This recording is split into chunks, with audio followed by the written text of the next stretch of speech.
Alrighty. Well, welcome everybody. This will be the City Clash LAN qualifiers. First off, we do have the Drexel Dragons versus the Butler Bulldogs. Drexel coming hot off a win via the Kutztown LAN, actually, not the Kentucky one.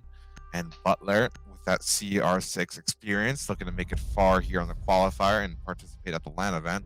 We'll be heading to Clubhouse first, and then we'll be Drexel with the Jackal Band. What do you think of that Jackal Band, my dear co-caster Bridge? Hello. Also, wonderful to be here. We'll have 8 teams coming in. Only 4 will have the luxury of making it to LAN. But Jackal, that's pretty standard. Especially on Clubhouse, you'll find a lot of roam extensions, seeing as a lot of sites are accessible from the outside. So just getting Jackal off the board makes a lot of sense. And Butler following up with another Hibana band, making it so hatches are a little bit more secure. Yeah, the Hibana Band definitely like very standard play at this point. There's the Clubhouse is so old that a lot of people know how to attack with and without Hibana. Valkyrie Band also very handy, especially when you're defending sites like CCTV. Those Valkyrie cams hiding in the garage rafters. Solus also very handy for that side as well, and basement. Yeah, it looks like both sides are trying to limit the amount of information defenders are going to get. So seeing Valk and Solus go off the board, it's looking like defense wants to be a little bit more aggressive. And as we say that, we get our first pause. What a wonderful start we start on. Damn, We'll get back. Drexel with a man advantage already in the pick phase? Yeah, very interesting. Damn. But sorry for the technical difficulties. We will... Yeah, well, we'll just see what happens. And well, why don't you tell them a little bit about yourself, Bridge? I mean, this is the first time you're on the mic. Yes, it's actually not the first time I've been on my mic. First time was a little bit of a sloppy mess. I threw my hat in at both observing and casting at the same time. I would not suggest that I've ever. done that as well. Yes. It was a learning experience. Straight to sleep after that broadcast finish. I was so exhausted. But yeah, kind of my goal is to bring a little bit of a player's perspective inside. Quite a few years behind the mouse and keyboard playing, so hopefully I can get some semblance of idea of what these teams have planned on both the attack and defense sides. Yeah, we're definitely very much glad to have you. Like I said before, Drexel coming pretty much hot off a really big win at the Kutztown LAN. Very impressive scenes by them there, although that tournament was pretty sure it was all just BO1s. You know, the qualifier also when 2 BO1s you're in the LAN, so this is a format they're very familiar with. Now Butler having their 5th man rejoin. We should be getting to things here soon. What do you think of the operator lineup for Butler? From Butler, I don't know if they really are expecting the downstairs, but they're pretty much lined up to deal with it, having both the sledge and the buck. Redundancy is always good when establishing vertical play. You know, nitros are quite common from the defenders, so losing one and still being able to roll is always a good idea. Thatcher, they left it on the board. Why not use them? But yeah, I like what Butler's bringing. They're probably going to be very flexible with whatever they see out of the Drexel. Yeah, it's very good that Butler's bringing the buck. He does have access to those cannons, so in case Ace happens to go down, they can still get at least 2 hatches and sure. What I'd like to see out of Butler, especially from what it looks like, the ability to transition from the upstairs, trying to get those defenders out if they're up there, quickly transitioning to the downstairs, as this site is very common to slow down and stall out. I'd like to see the Butler squad quickly and efficiently take ground and not allow a minute and a half off the clock before they start actually putting pressure on the downstairs. And we'll have to see how quick Butler can take that ground. You know, we do have a Ying coming out instead of the Buck, actually. You know, still having access to those can openers. With those Candelas, you know, they can fall victim to the Jaeger ADSs, the Wall Mine Disc, and even the Meat Jammers. Yeah, it's important to note that 2 minutes and a half in, and Butler's already entering on the upstairs. Their cameras are already pushing through, and they're going to quickly realize that Drexel has absolutely just given them this top floor. So I expect them to be putting boots on this concrete first floor very quickly. Yeah, Gravy definitely taking a lot of that free real estate, but also very conscious that somebody could be creeping crawling up those secret stairs. Ram also taking some really good space up by the first floor toilets area. Just waiting to see if he can catch any Drexel roamers on the prowl. Everything looking clear so far, though. This is really good from Butler. 30 seconds in, and they already have someone on the main stairs, cutting off roamers, and pretty much just keeping control while the rest of his teammates are starting to enter. You hear what I believe that is the, Sledge and Ying entering on that kitchen hall. Sledge is going to get to work and already start breaking the floorboards, putting pressure on those Drexel players below. Yeah, and you gotta wonder, were there any roamers? Because it looks like everybody's playing anchor right now on Drexel. Doesn't matter, though. Coming out. Yeah, it doesn't matter. Sledge, like I said, we want that redundancy in case those nitros come out, but you're in a minute and a half and you already lost the Sledge. The defenders choosing to just get rid of the attackers right when they're above them instead of contesting on that roam. Thankfully, they still have ashes, pro pipes, and 3 breach charges, but she's gonna be able to use them, or she's just gonna go attack right now. Looking like she's gonna get aggressive down below. First wall pup, almost falling victim to that pro pipe, going for a swing. First shot, and pull is being exchanged bottom main. Once again, nobody takes damage. Now I'd like to see they forego the buck and instead they go for the Ying. They're gonna want to try to throw those candelas either in moto or blue. Really use the close quarters to really take advantage of the fact that those candelas fill a room full of blinding light. Yeah, and speaking of blinding, Chippy almost getting blindsided by someone in dirt as you have the amount of damage. Jonesy with the candelas, and he'll be looking to take dirt pronto. 36 seconds on the clock. Ram goes down before using his pro pipe. Wi-Fi guy watching that dirt along with his ragtag buddy, Italian Mafia. Jonesy pushing up, gets a good engagement. Ooh, gets it down on the Wi-Fi guy. However, he doesn't know that Italian Mafia is right around the corner. Candela coming out. Italian Mafia holding the corner. Gets 1, gets 2. 4 versus 1. And Butler has got the slip. They have so much control, but now they have none. Wow, really good out of Butler. They get that opening pick, and even though Mute overextends over there by Church, the rest of them just cannot fall. The Butler team, despite doing really good, getting a lot of control early, just end up funneling through the chokeholds that Drexel is just okay with them coming in through. Yeah, that loss of the Sledge early on was definitely a very crucial one, as they couldn't make enough for it to flush out the defenders as needed, maybe get an early man advantage before hitting that bomb site. However, I do want to highlight especially Italian Mafia on the wall line with great dirt. You know, you don't really see a lot of people rock the AUG these days, especially with the suppressors on there. Make good light work with it. Yeah, and that was a really good hole. I would say Butler was happy up to that point with the amount of control they got, but just that plain dirt kind of preventing those attackers from pinching on the site, pretty much funneling them all, winning his 2 1v1s. Absolutely got Drexel that round win. Yeah, I'm pretty sure they didn't even go for kitchen hatch, if I'm correct. I believe the ace just fell through there at the end. I'd like to see them they pressure did. from there. I'd like to see the ace be able to isolate that dirt player, although feels like they did that, but still lost the 2 gunfights they had. I feel like if anything, Ying and Ace's position switched. Yeah, I'd like to see Ying used a little bit better on that one. Use those candelas to really wedge themselves in and create space for the attack. We'll be shelving Ying this time, though. Jones will be going on a thermite. Yeah. They'll be Drexel defending the gym bedroom bomb site. There. Ooh, Italian Mafia keeping up performances, taking down Ram for a really good opening pick in the round.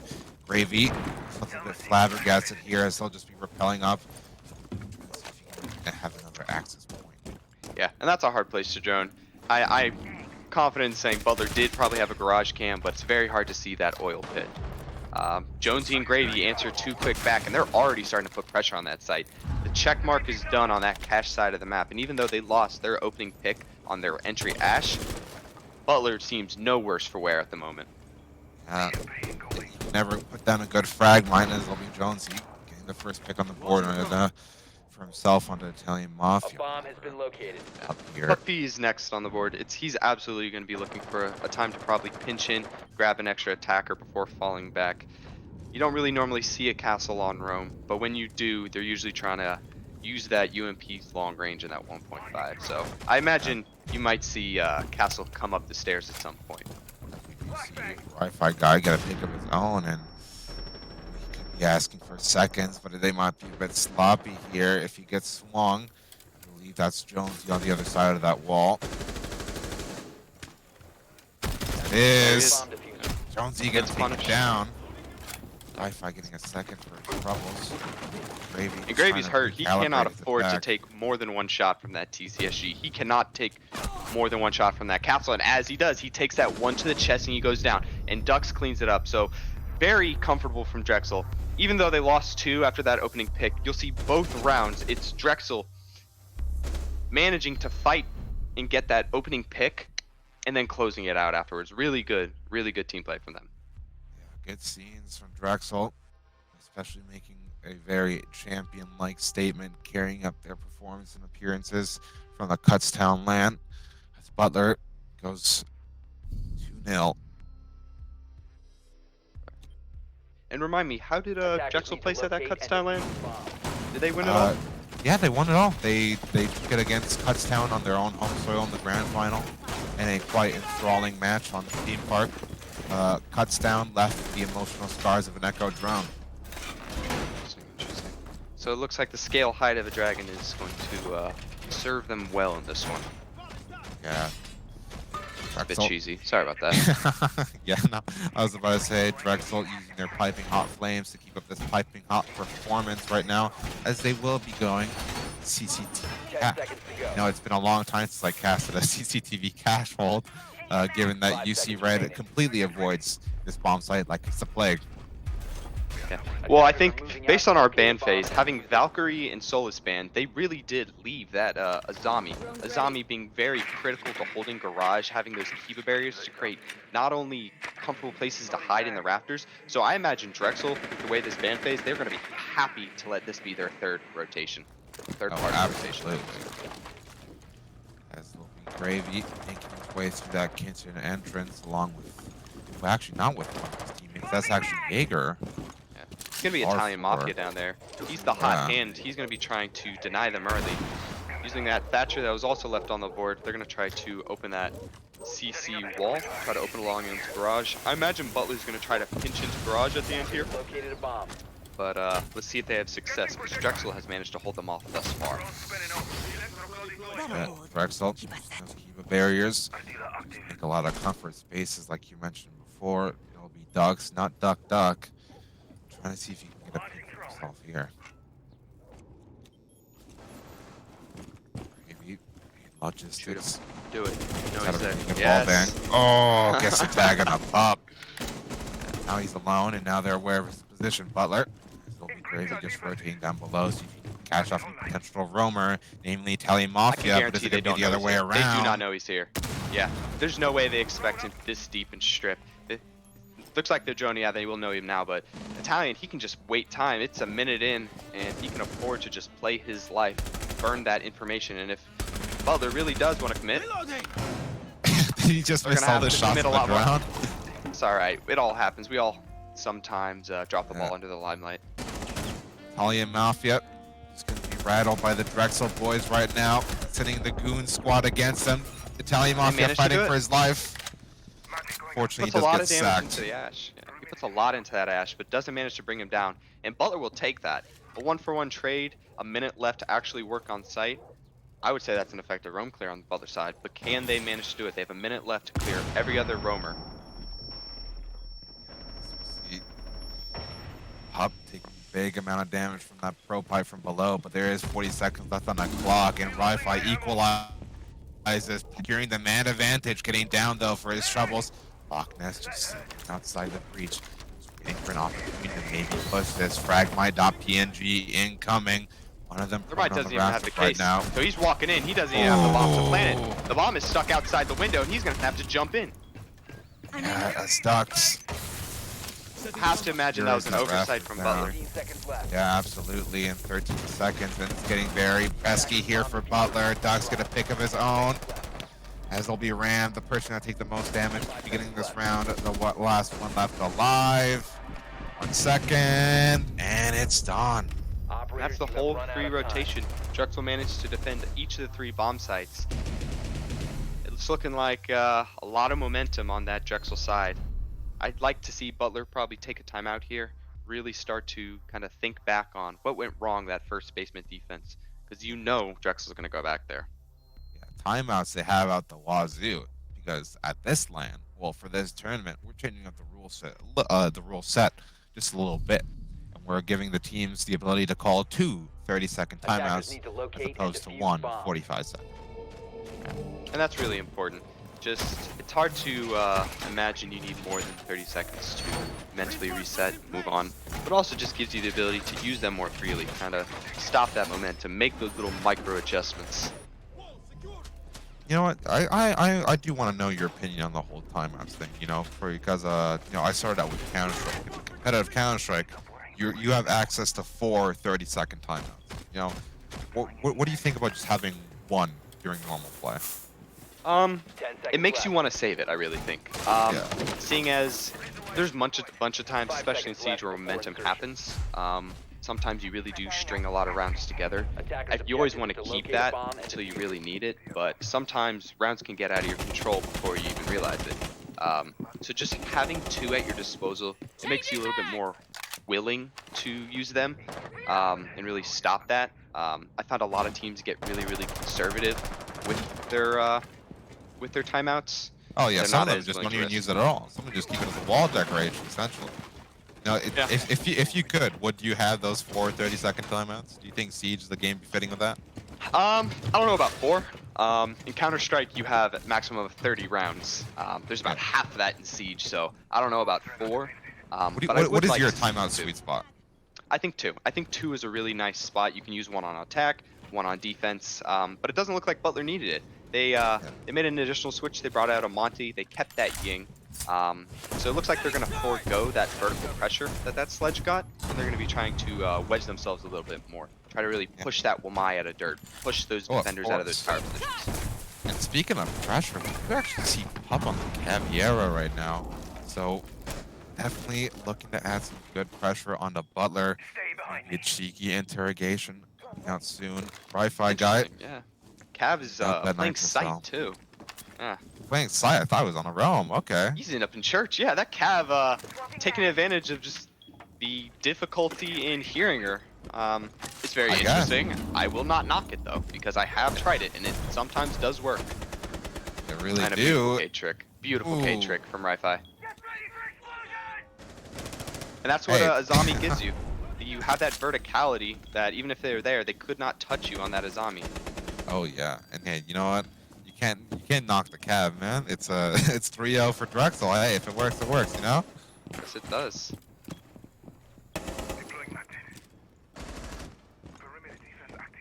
Although very curious like I said, yeah. Start of the game, we made a mention that this downstairs bomb site you can really stall out on. I'd really like to see Butler take advantage of this Monty to really get the momentum. Although, as I say that, he dies from jail, trying to push a little bit deeper. The lack of droning, though, and with 45 seconds left, they had time for that. But it will be Jonesy here at the moto door, just waiting to see if he can flash his way in. Actually up behind their church counter. That first line of defense here as Jonesy pushes in. Legion coming out. Butler's winning these trades. They're putting bomb down. It's going to be Drexel in this functional 2v2 trying to gain back some control. Jonesy securing these picks left and right as there'll be Wi-Fi guy finally putting a stop to his madness. 1K claw in the pocket and a frag as well.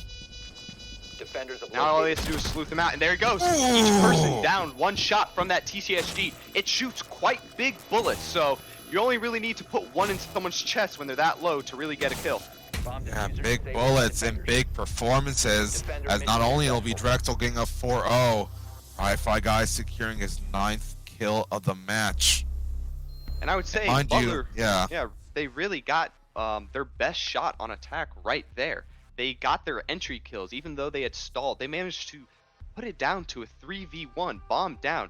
But the problem is, each of them are on isolated 1v1s. That Cade was able to just pick them off, 1 by 1, put 1 shot in each of their chests. That's got to be better team play from Butler. They're going to be kicking themselves. So now they're down 4-0. They still have both their timeouts in their pocket, and it's just looking like all the odds are stacking against them now.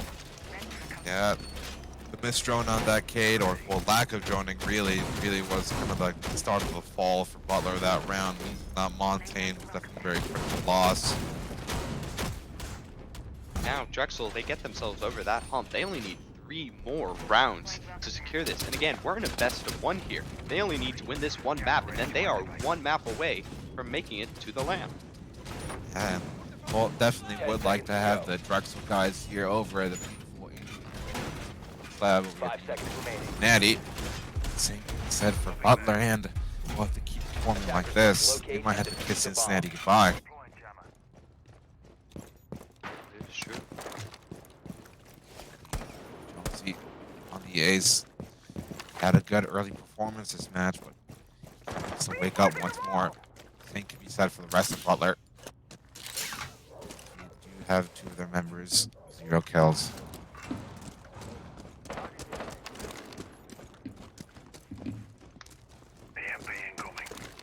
Butler has been good about getting in the map quickly, establishing that early control. The problem for them has been this transition, and that, I just jinx it, because now they're slowed down off the rip. They lose 2 of their only hard reach charged on the first wall. RIT has now managed to twice K-trick that wall and just stop them before they even get a step into sight. Drexel already keeping that momentum in this 5th round.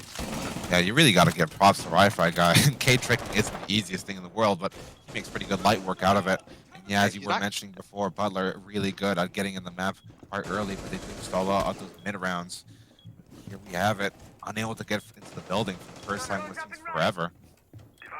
He's not just doing it with the K-Claw, he is 9-0-1. He has not died yet. He is Let's not him. forget to mention that, yeah. He is him.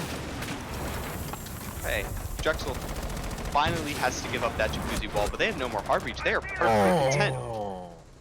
And as you mentioned before, the UMP with that long range pup making it work, but however, Loch-Ness with a good response.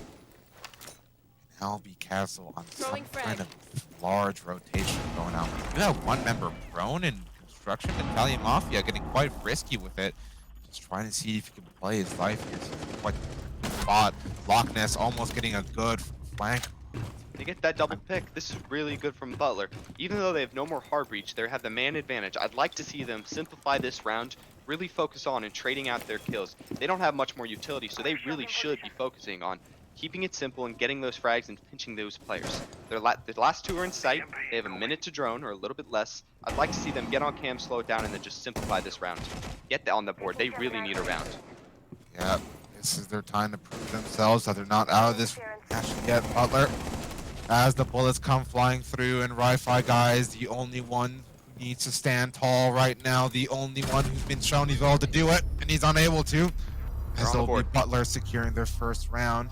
Speaking of rounds, an update for one of our other matches going on right now. Penn State has destroyed Murray State on Villa 7-0. Can't say I'm a little bit surprised. Penn State is one of our favorites entering the qualifiers. Really good team. We fully expect to see them at the LAN, but it's always good. It's always good to start early and get that first win. Now they only need to go get 1 more, and they are in. Looking like a dangerous side on the other side of this bracket. Oh yeah, absolutely. You gotta And that's a positive. On this, both Drexel and Butler are on the other side of this bracket. They do not need to face Penn State unless both teams lose and meet on the other side of the bracket. I do wonder how the Cincinnati Black Kutztown game is going down. I wonder if we get an update from that soon. Going into the last round of defense for Drexel, they're going to go back. They're not going to try to retry on that gym side. They're going to go back to CC. I don't blame them. They managed to stop Butler from even entering this bomb site. So this last round will mean a lot. A 4-2 half is acceptable from Butler. 5-1 is not. Yeah. Clubhouse is still defensive sided to some degree, especially online where you can peek and swing a little bit more. On LAN, it becomes a little bit more attacker favored, but we really need to see another round. Well, that was a good start in the last one, but I really want to see them grab this second one so they can really be competitive. Very curious to see Loch-Ness actually forgo the Thatcher in favor of Monty EMP grenade. And they're going to have to be a lot more precise with these. Actually, that's where, okay, Wi-Fi guy just has a try on the ball. Both of them.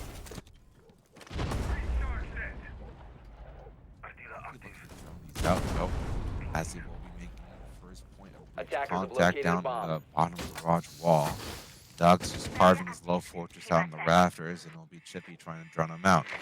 He is bringing the Capital, but those YMI discs are still up, so it might not be as easy to firebolt possibly out of the rafters as it seems. Gravy just holding for any presence.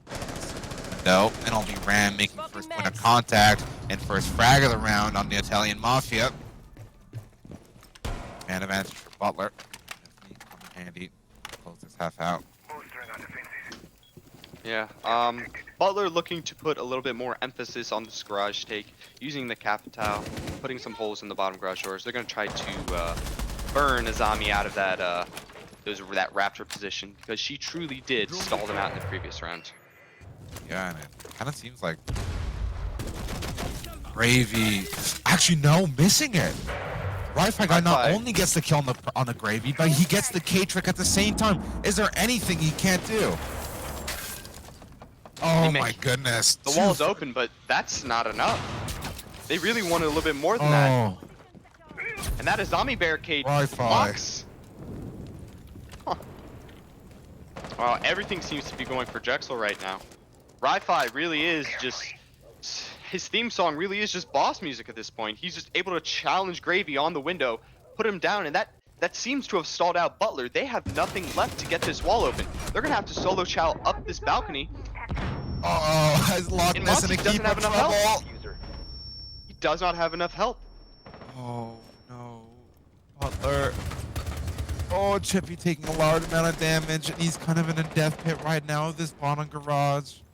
Duck's still up there, ready to snipe him if he moves just a little bit past his territory that he has to himself right now. Dog's getting the closing kill of the half. That's a 5-1. 5-1. Yep. I'd like to see Butler get a little bit more soft destruction. They really need to clear those Azami Kibas. Find something, maybe bring some frags to the bottom of the garage. Blow it up, even if you're not hitting her with those frag grenades. Can't just rely on the Capital bolts to burn her out of position. She's guaranteed not going to be alone, and that Frost down below gets not only the Monty, but also makes that Capital's life hell as they try to push in there. Yeah, the Monty was a very smart idea for the basement, not so much be foregoing that Thatcher and the ability to at least more competently try and get that wall, as Wi-Fi guy has not been on a hot streak. It hurt them very much in the long run. However, we'll see Butler on their defending half now, and well, it's not 6-0, it's not 7-0, it's 5-1. So Butler's still not out of the game yet. They have some chances to still claw this back together. These really are dire straits. 30-second timeouts. Yeah, they're really going to have to fight this momentum. They're down 5-1. They only really have one mistake allowed in them, and then they got to take it to OT. Although, sides have now flipped, we get to see a little bit of the differences in style between Drexel and Butler. Butler favoring what appears to be a stronger roam package with both the Legion and Vigil.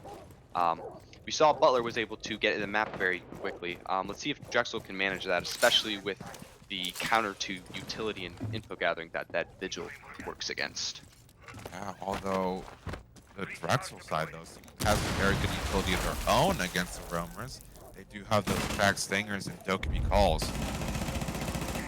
Yeah, especially with the limit in stairwells and rotation points, that gridlock with her 4 track stingers can really isolate those stairwells, pinching off both that Legion and that Vigil. They're going to have to be very careful and very cognizant of where those attackers are coming from.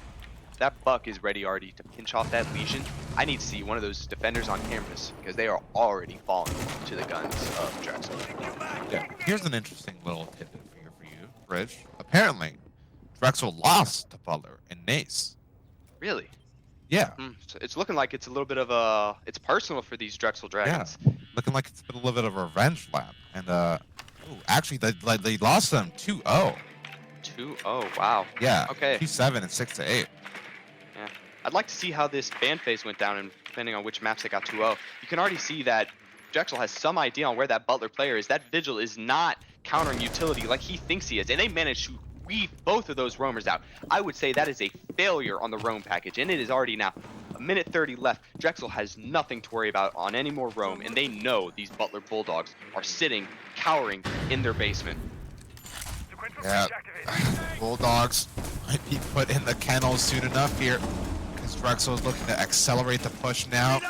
That's a man advantage, 5 on 3. Brainiacs making a lot of this good for Nitrocell, not catching anybody. Still one in the pocket of Chippy, but he's going to need to make it a miracle cell. Yeah, this Goyo is going to be really important. His ability to just stall for 20 seconds, have that fire. They're going to need to start using those canisters with this minute left on the clock to really slow down this Drexel attack.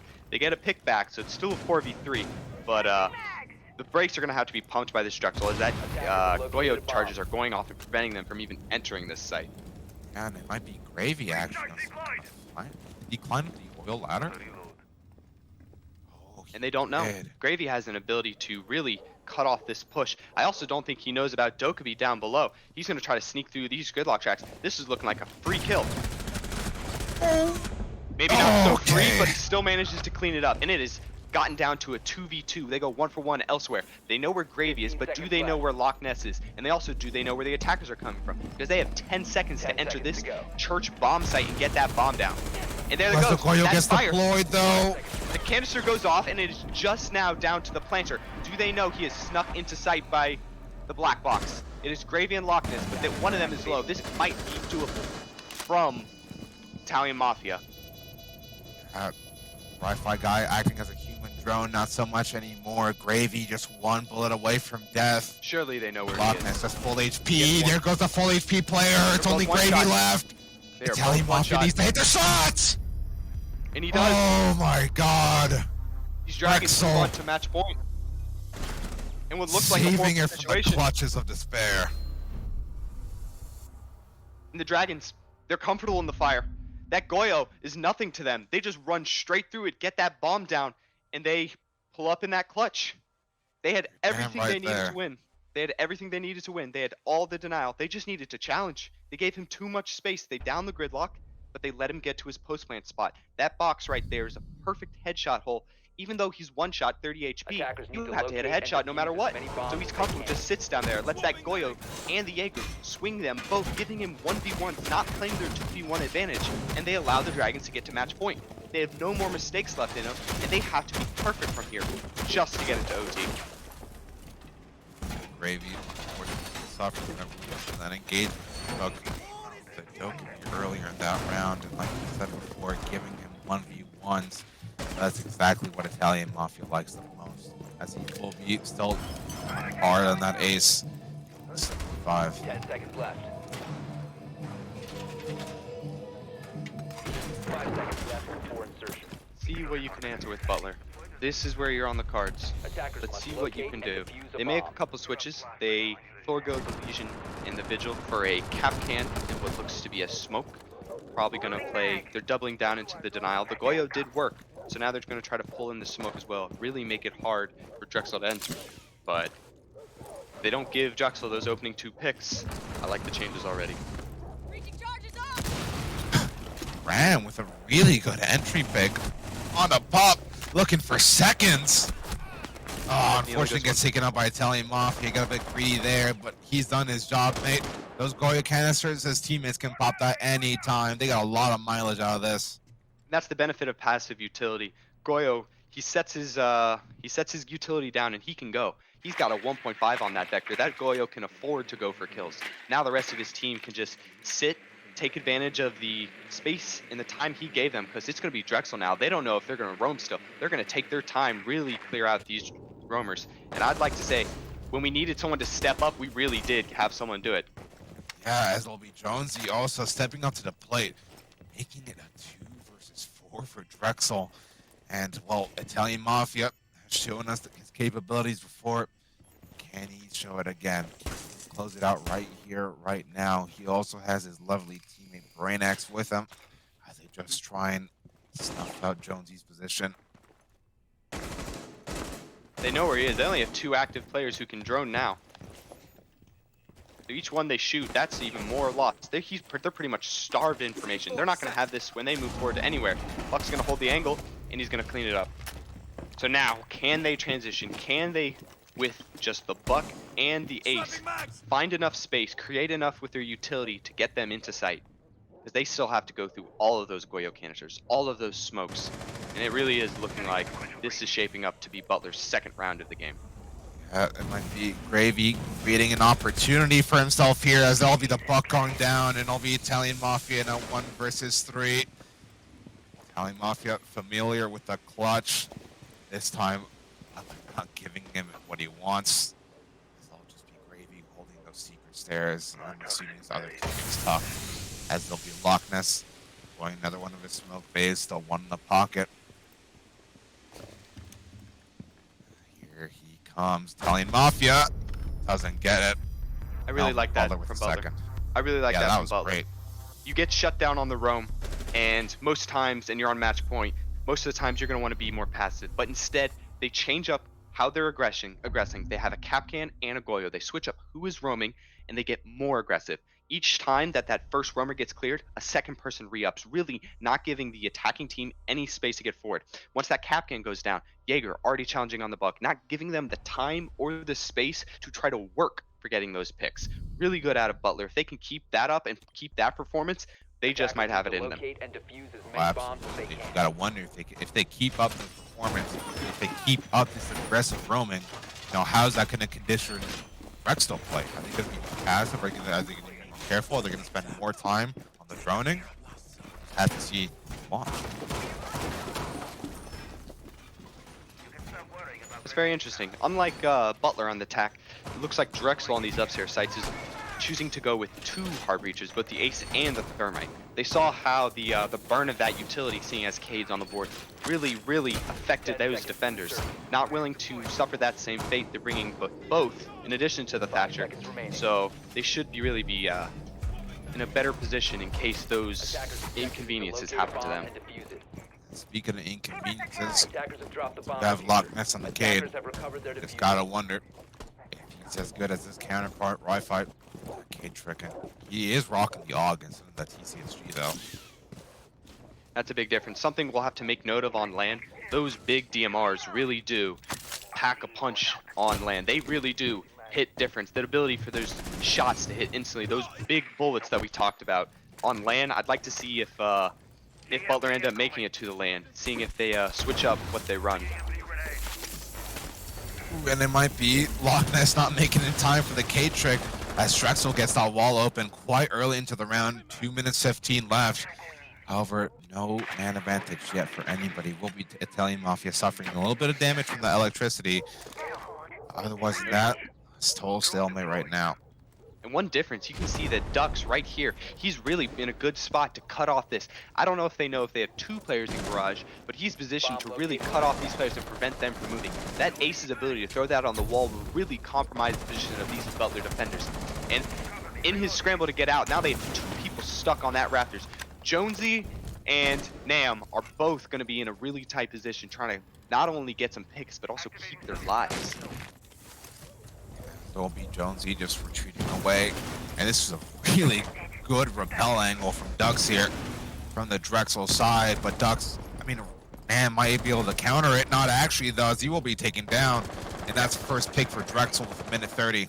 Drexel's 100% going to be putting a garage push here. They just need to bring that case up the garage Raptors. They already made the vault hole for them to get past that and into the default plan without having to worry by opening up that hard breach. They're just going to be moving to clear out this dock. That dock is in for a rude awakening with his feet Speaking burning. of rude awakenings, it'll be Bravery suffering quite the nightmare. However, Jonesy with the response. Loch Ness as well, actually. It'll be... Ooh. That was just a little bit of a tickle coming out from Jonesy, as he'll be eating a lot of flashbangs right now. More tags coming out. Brainiacs also... Looks like everyone's eating flashbangs. Yep. It's part of a very nutritious breakfast, as this frag coming in from either side. Yes. Okay, 30 seconds. Drexel, can you transition? Can you get to that post plant? Your bomb is stuck outside the double windows. Can you move him to your coverage? Because you're going to have to get moving. Things seem to quiet down for the first time. Wi-Fi, you need to get to garage, man. Loch Ness taking the tag, trying to fight that. Even more damage, 50 seconds left. 1 nitro cell left on Chippy. This could be everything. Ducks is holding that angle, and Chippy actually gets the nitro cell. 5 seconds left on the clock. But needs to go down right now. Brainix on the cover. Gonna try and get it. Ducks gets the kill on the Loch Ness. Don't see his head. Chippy misses the bullets. And now he's in a 1 versus 2. Has the health. But can he find the engagements? Ducks on his favorite rappel angle that we've seen this round. Brainix just heading towards that rafter. It's quite the complicated scenes for Chippy to clear out right Brainix. now. That rappel is your Gets the coverage. first. Don't beat Brainix on just a sliver HP. Oh my god, Chippy with the clutch. And Butler says play on. That's how you get it done. That's how you swing that momentum. Winning those 1vx's, those are critical to staying in this game. Done. Well done, Chippy. You hear that player on the rappel, put him down with 1 shot. You flick on to that player in the 90 window, put him down with 1 shot, and you give yourself 1 more round. 6-3. Timeouts be damned. Butler just clawing and biting their way through this like the Bulldogs they are. Drexel won their 1v1s. Now, Butler showed that they got it in them too. Now it's going to go back to 2nd floor gym. Drexel flexing all 3 bomb sites, even though they have the basement still available. Just constantly choosing to switch things up, bringing out the mirror, because we did see a lot of strong operators make it through this ban phase. That Azami, that mirror, that Cade, all these really strong defenders, we were just allowing to get through these ban phase. And you can already see a little bit of a difference in the setup from Butler, from Drexel. Now, does Drexel know how to handle this? We will see. Yeah, speaking of those operator bans, I really gotta wonder if these, in my opinion, these bans are almost kind of looking a bit ranked-ish. You gotta wonder if these bans are just, effective, the first match of the qualifier, or given that these teams have faced each other in the past, is this how they like it? Period. Yeah, I'd really like to see where they went when they were playing in Nace, because it looks like if these was a rematch, it might be a little bit of counter-stratting going on in this. And if there is, pulling out some counter-stratting in the online quals, it's exciting to see what they might pull out if either of these teams make Always it love win. me some good counter-stratting. Yep. So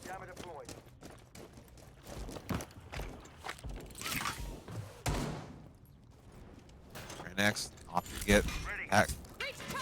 Ball open right away. And we'll be jammed though, still. That height? Okay. If he puts it up in that Wi-Fi upper anywhere corner, you go. yeah, there's spheres now, not cylinders, but you still just need to work around it. You can still get that wall open. A little bit of finagling and you should be able to do it. Yeah, and LSV Dug's trying to throw his terror drone over there. We'll be taking out the frost mat. Maybe the shrapnel takes it out. No. No, Loch is still Flores drones. holding there. Flores drones are not able to break mirror windows. However, there is that verticality now below. If they go below into kitchen, they should be able to pop that mirror window to make their job a lot easier. I miss when Flores drones used to have exactly the same blast radius as C4s. They did. And it's Yeah, nice. they did. That Flores pick is already looking good. They're really being efficient about clearing up that utility. They've already gotten the shield top main. They've gotten the frost mats that really are the dangerous part about transitioning. They've opened up that cache wall. Butler slowly feeling that restriction starting to go around those cache players. And here's something important to note. Tux has actually used all of his Rotera drones trying to get that the mute jammer off that construction wall. Now he's left with no utility, as there is a ton of not only a zombie barricades up, but also castle barricades and the shield from Chippy. You gotta wonder if the usage of utility was worth it, as he'll be going down as well. It looked like they had flipped the position on that mute in cache, but he overextends a little bit, allows the defenders to regain control of that Logi area. And even though that Ying was there, the Ying is not close enough to be able to trade out that player. And it's actually looking like Drexel's a little bit spread out here on the attack. You have one in cache, you have one outside the construction area, and everyone else seems to be doing their own thing. You gotta wonder what's going on in the Drexel camp right now. The pressure's starting to get to them. This is starting to look a bit sloppy.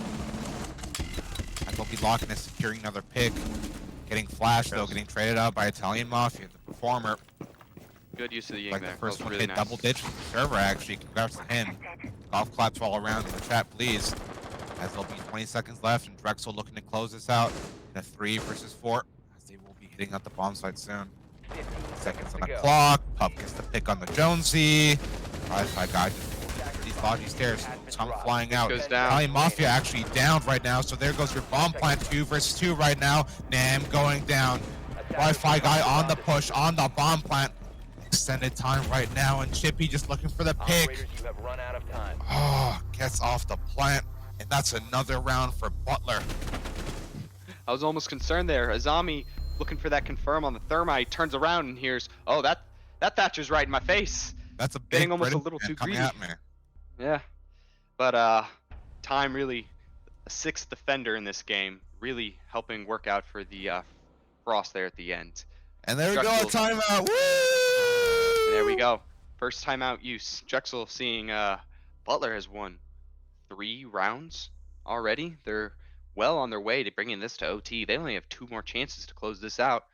And if they don't manage to it, you got to say Butler has all the momentum, because Butler, again, they do have overtime defense. Yep. Butler just fighting for this OT. No longer able to do it in regulation. And Drexel just trying to recalibrate, figure out what the hell is going on. We do not want a repeat of that loss before 2-0 to Butler in a regular league play. Attackers need to locate and defuse as many bombs as they can. Okay, back to the basement. Butler has managed to win this before when they brought out that aggression. And again, they make another switch. This time giving up the Goyo and the Captain that both had success, but just choosing to keep throwing different off-speed pitches at these Drexel players, bringing now the Azami and the Ella. It's going to be interesting to see this 3rd iteration of this downstairs, and if it has success, like version 2.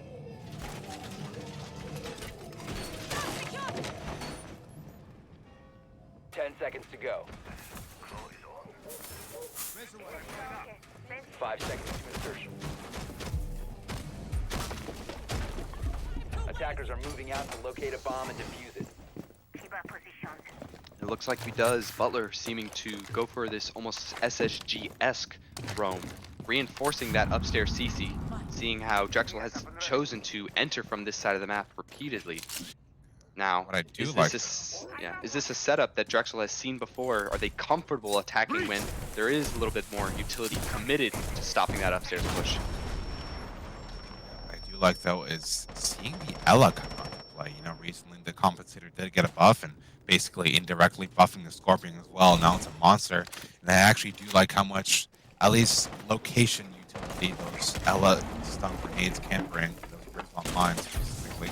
Both these attackers are really, really close together. If Drexel can pinch them, they may have that opening pick. Those opening picks that they had in that first time Butler went downstairs. It's going to be really important, the result of this roam clear, because last 2 rounds that this has been played, this has dictated the result of the round. Yeah. The sole guardian of all the treasure in the cash room right now. Drexel just looks to encroach his position, eating a flashbang and eating He bullets does not all make it around out. as well. Dying with a Griswold mine in the pocket, quite unfortunate. Jonesy up next, up on the chopping block, and if he dies, And they both saw him. Kiva They saw him. barriers. That wide holographic, he did not see that. That drone knew where he was. And again, just like the first time, Drexel gets those 2 opening picks, those 2 defenders with active utility. That Azami can generate no more Kiva barriers. They are really gonna be shocking. They're not even using any smoke either. So Butler has no way to deny these attackers. They have a minute left. They have cams on these defenders. It's going to be up to Butler to either get some picks back or really just win the gunfights, win some 1v2s as Drexel chooses to push on this site. Gravy back to a spot that's worked for him really well in the past. These secret stairs as dogs his first victim. Butler equalizing just a little bit. Wi-Fi guy taking a small tag from an unknown source, most likely. Most likely electricity, and all Brain X also making some good vertical. That church wall being breached open by Italian Mafia. Still the highest, actually not the highest performer. Wi-Fi guy actually going 14. Starting up with 11 and 1, he has slowed down a little bit. However, that Cade Claw not being opening up in Moto, it's gonna look to slow down these attackers. Butler starting to gain some control back in this round. If they can keep up these picks and keep slowing down these attackers, there are 15 seconds left. It is now back down to a 3v3. This early aggression, this early success from Drexel might seem to be all for naught, because they are struggling to get into this map. That Nomad finding space for them, pushing in, getting 2 kills, and almost looking at 3. They know where that last defender is. Drexel just needs to get this bomb down and finish out this map. They are well on their way to being 1 map away from qualifying, and it's forcing Gravy even out of the sight. He has 40 seconds to not only rotate, but find 4 players on this Drexel side, or else his team is moving to the lower bracket. Yeah, Gravy, quite thick and viscous, and he might be sinking in it as he faces 1 versus 4 impossible situation to win. He's got 20 1 seconds. versus 3. 20 Got no seconds left sauce, on the you're clock. lost. No Pengu to tell him what to do. He got lost in it. He did get lost in the sauce. Drexel bleeding 3 rounds on their attack, but they do just enough to get those 2 rounds that they needed to move on to the next phase. Now, we are treated to a beautiful dance by Wi-Fi Guy, showing off that he did it not only on defense, but on attack. You'll never play Kate against us again. Ooh. Gravy with some of the smack talk, and that'll be Drexel taking some well-deserved revenge on Butler for that 2-0 loss.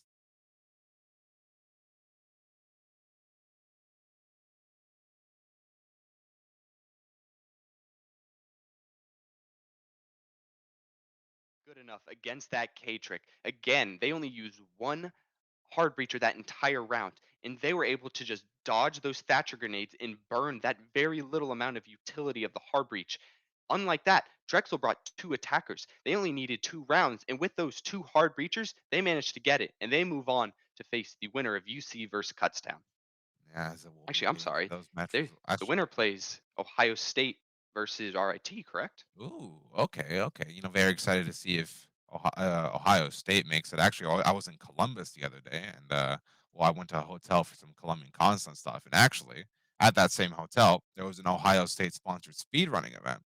So they seem to be quite familiar with the whole esports stick. So I'm very excited to see what their Siege team can bring to the table. All right. Well, seeing as our first stream has come to a conclusion, can we see where all the other games are? Well, let me see if I can ask how the state of the other matches are looking right If not, now. we can go for a quick break, Yeah, kind of we get can set just up for our ask real second quick. stream. While I ask, actually, just kind of spitball here real quick. You know, from a player perspective, you know, what kind of went wrong for Butler on that first half? I think they didn't use their timeouts. They had 2 and they never used one this whole game. They really let that momentum get to them. Going 4-0 down to start a best of 1 is unacceptable. You have to take a pause. Their only switches were to go to a Monty, and that Monty did not do it. Both rounds that they used Monty, they lost. They were not able to get control of the garage. They were not able to get control in the downstairs. So they really needed to take that time to ideate a real solution. Those defenders just let them walk into the angles they had already set up. They were not able to push out those defenders from that power position. They let the Azami really bully them on that map. And Oh, not yes, only first that, place. it feels like that ban phase ruined them. They chose to ban Valk Solus, and even though that utility was gone, it seemed that the defenders of Drexel knew where they were, knew their crossfires, and in reality were more disciplined about holding them. Yeah, information is half the game. But if you can hit the bullets in the cranium, well, that's a round 1, mate. And like you said before, I really do feel like Butler really needed one of those timeouts to just kind of discuss what's going on. I did see just like not very good droning on their part, honestly. They were taking a lot of good control in the building early on, but when it came to that mid round where everything was in their favor, they just kind of like, oh, like I guess like got too ahead of themselves, you know, on the push, you know, pushed out 1 by 1 to control things that, you know, at least try to take control of things that they didn't drone properly, you know. Let's go back to that first round where that Walmai was in dirt, just hiding behind the corner as Ying gets the kill on his teammate, but doesn't drone out the Walmai, and he gets 2 in his favor. I really think just one last thing is Butler wasn't as together. They gave a lot of 1v1s to the Drexel side, and when you're winning it, great. They win those 3 rounds on defense because all of a sudden their players start winning those gunfights. But the minute you start going 1 for 1 and Drexel starts trading those, or you're not winning those entry gunfights, you're ruined. You have no players close enough to get those trades back. You're forcing other players on other power positions to have to drop down from their spots to try to get that player back. And again, they're just funneling into the setup of Drexel. So Drexel really, on the defense and offense, much better than Butler. And they showed that they had taken that loss to them 2-0 in Nace very personal. They brought it to Butler this time. And it looks like they admit it to themselves. They're not going to allow Cade on them at Clubhouse. And looking into the further, I'd like to see if they either make some changes to Clubhouse or altogether go play some different maps. Yeah, speaking of looking in the future, we do foresee, at least from what I've been told, that it'll be Kutztown versus Cincinnati Black right now at a quite equal score line, going 5-5 right now. So as that match develops, I think it's about due time for us to go to the break. Wouldn't you say so? I would love to. Pleasure. I really enjoyed my first cast with you. Let's see if we can keep this energy throughout the tournament. That was a really, really good map to start us off on. Of course, 'cause everybody likes a good comeback story, even if it didn't come back to, even if it didn't come to fruition. All right, we'll see you guys after the break.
Alrighty, welcome back, everybody. We're going to be looking for the second screen match here in just a little bit. It'll be Kutztown versus Penn State. Kutztown taking down our own Cincinnati Black team in a very close match on Villa. It was a 7-5 score line, and Penn State, on the opposite side of things, as hello guys, here I am.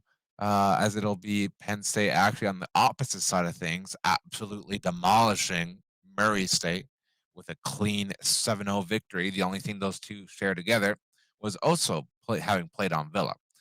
And on the non-streamed matches, we have it so that it'll be OSU Gray actually falling to RIT Orange in a close 8-6 fashion.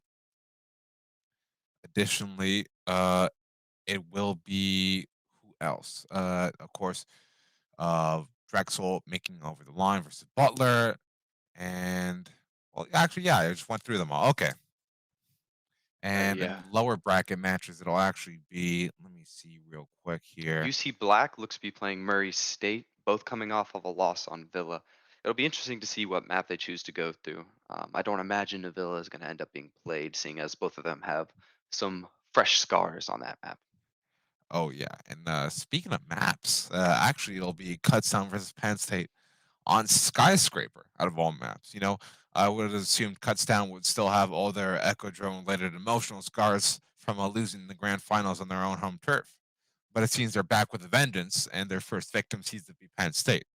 They're both coming off a win, but you got to wonder who's going to take it over the line. Penn State definitely looking very warmed up as one of theirs, dropping, of course, plenty of double digits in their match against Murray State. Kutztown also very warmed up with a close 7-5 fashion against Cincinnati. Yeah. Skyscraper being kind of only been in the comp pool for about half a year now. A lot of young teams don't really like to pick this map up, seeing as with a 9-map pool, you don't really have to, and it's a bit harder to get used to. But seeing as in the winner's bracket, just as the map that decides if you qualify, seeing as both teams are comfortable going to Skyscraper, it really kind of leans to see that both teams are both prepared on this map and ready to use something a little bit off the cusp as the one that dictates their futures, so to speak. Yeah, it's not a lot of collegiate teams that you see that are actually comfortable on Skyscraper. Yeah, it's going to be interesting to see how the bans go out. There's a lot of different ways you can go, seeing as this map plays very wide. We could saw that in the last game, the bans really did kind of dictate how Clubhouse was played in that Butler versus Drexel match. So I'm really interested to see which operators these teams choose to remove from this here map. We will be getting into this operator ban phase with Penn State getting first say on who's not welcome to the pity party over at Skyscraper, and they'll be banning Flores. Actually, a really good ban for this map. Fields most definitely very powerful, especially when on those top black stairs. Anybody holding that exhibition area, very good ban for sure. And there's a lot of drone holes that are really powerful to get in control. These drone holes, they have all these metal grates on them, so you can't use them to shoot through and gain position. But you also, on the other side, you can sometimes sneak in some drones as attackers, because there's a lot of windows and a lot of balconies. But attached to those are a lot of drone holes that you can sneak those explosive Roteros in to remove that utility that defenders are guaranteed to spread around the map. Of course, and speaking of windows and balconies, there's also stairs, which, given that Nook is banned, she won't be able to take advantage of. Solace also getting banned as well, a lot of windows, like you said before. So given that Solace is off the board, nobody's going to be able to do any cheeky runouts, catch anybody on their phone. Yeah, and it really looks like Kutztown is controlling information, both the ability for defenders to kind of be limited, that Nock's not going to be able to sneak in as much, but also getting rid of the Solace. So I imagine we're probably going to see a good bit of Valkyrie, as well as maybe a Maestro, to try to use those cameras to see what this Penn State team is going to do. But that's going to be the second half of this map. Seeing as Penn State is, going to start us on defense, we get to see how our friends from Pennsylvania, although both teams are from that state, get to show.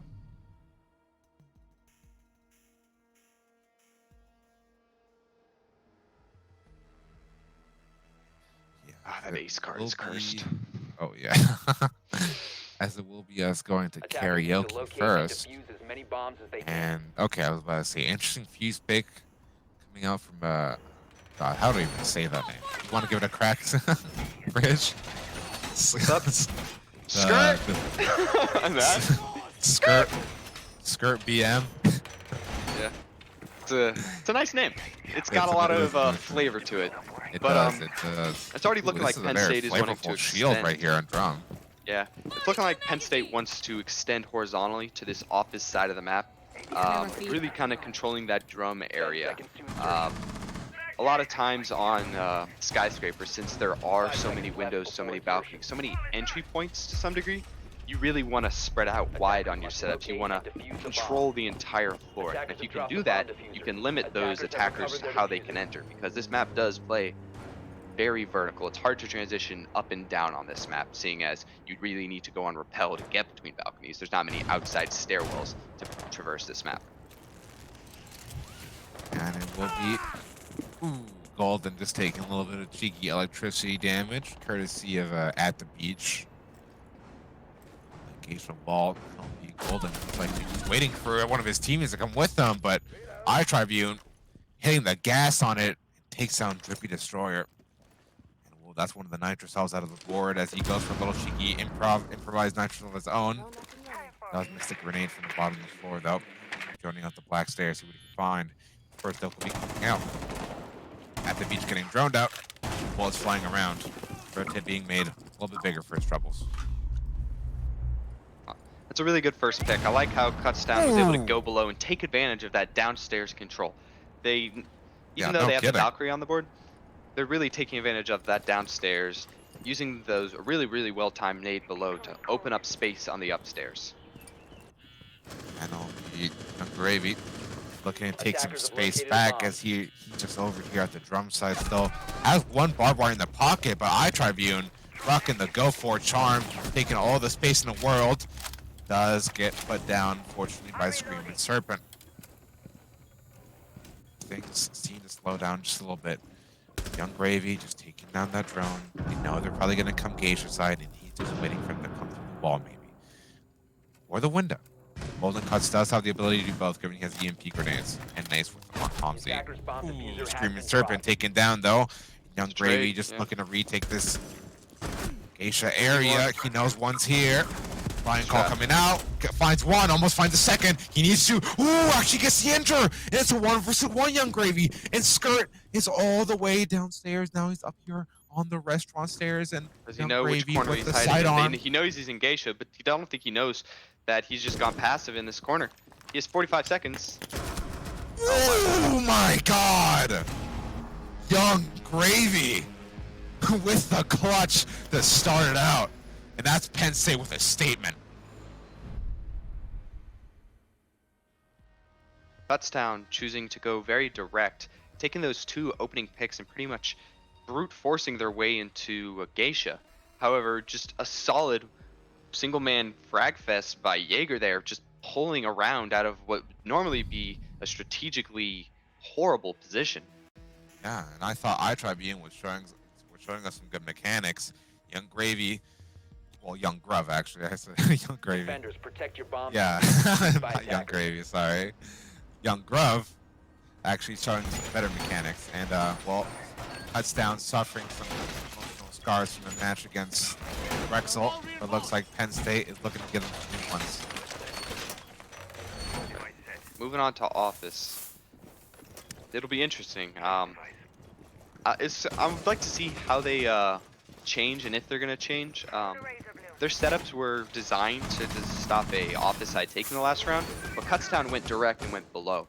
I want to see if that's a recurring theme for how Kutztown approaches this map, and on the other side, see how Penn State responds. I imagine they're just going to play defaults to start, but a beneficial thing about having two timeouts, again, what's special about this tournament, it gives you ability to adjust to both sides on how they approach.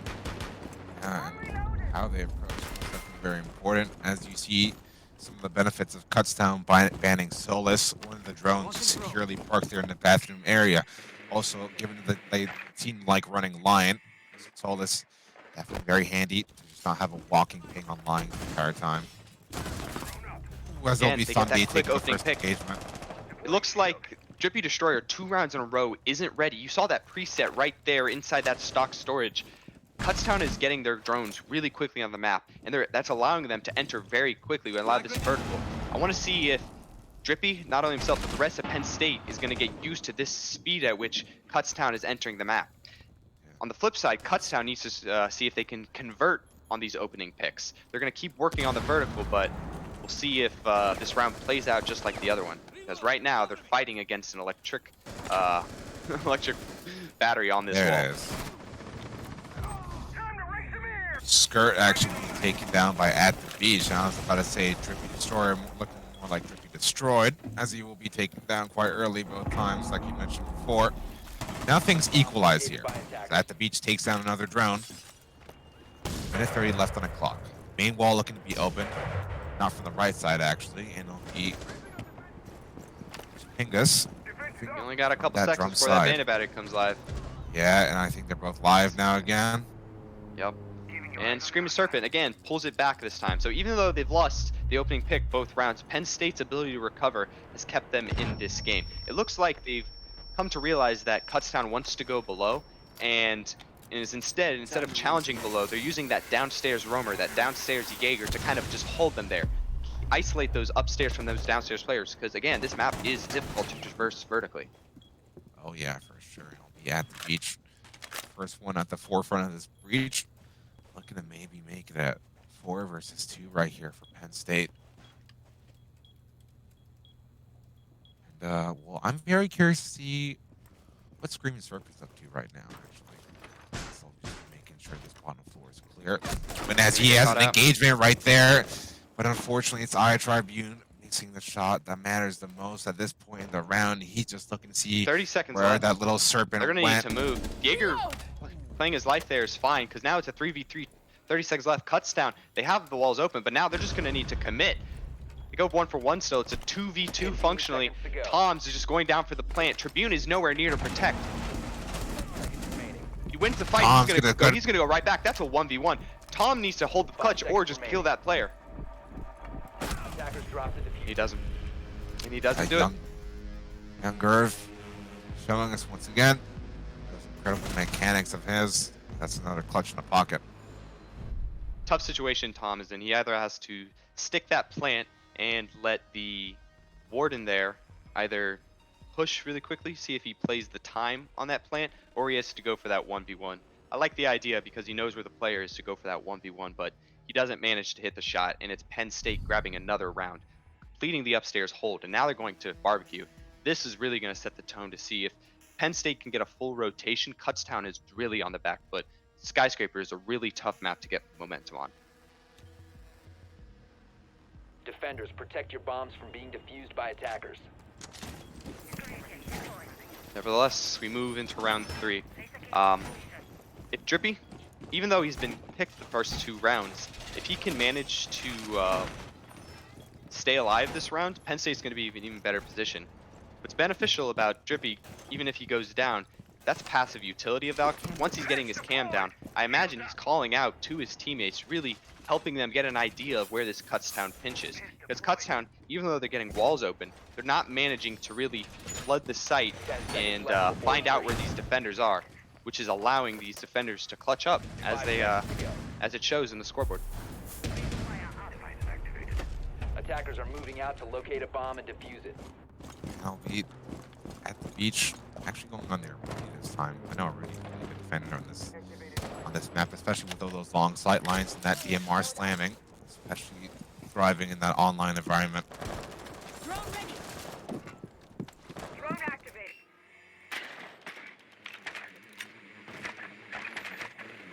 We're going to go horizontal here for Kutztown. In the previous rounds, they go downstairs to clear the upstairs. When they're going downstairs barbecue, they're going upstairs to clear it first. So they really are taking their time clearing through the map. They know the Valk's here.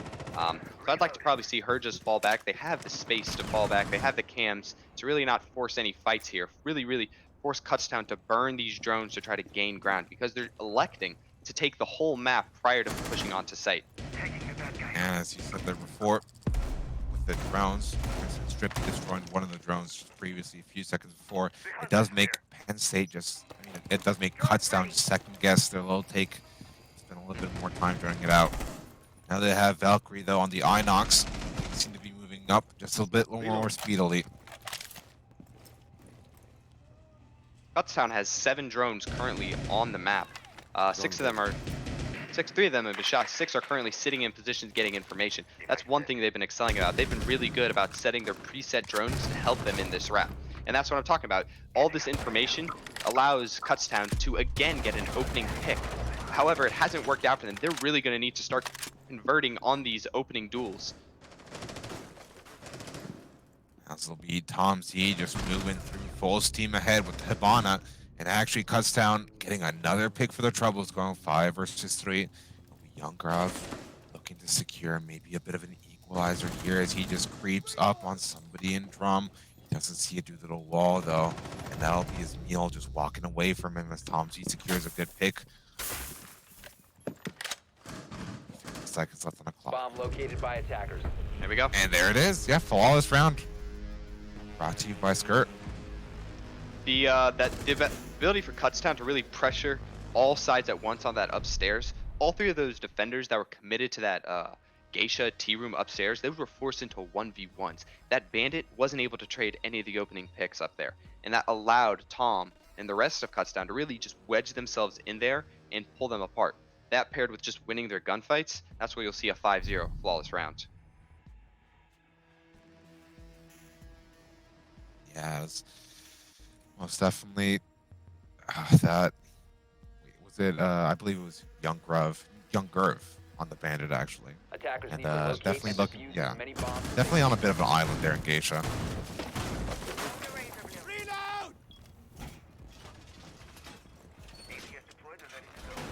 But now Penn State going back where they found success, going back to the T Geisha.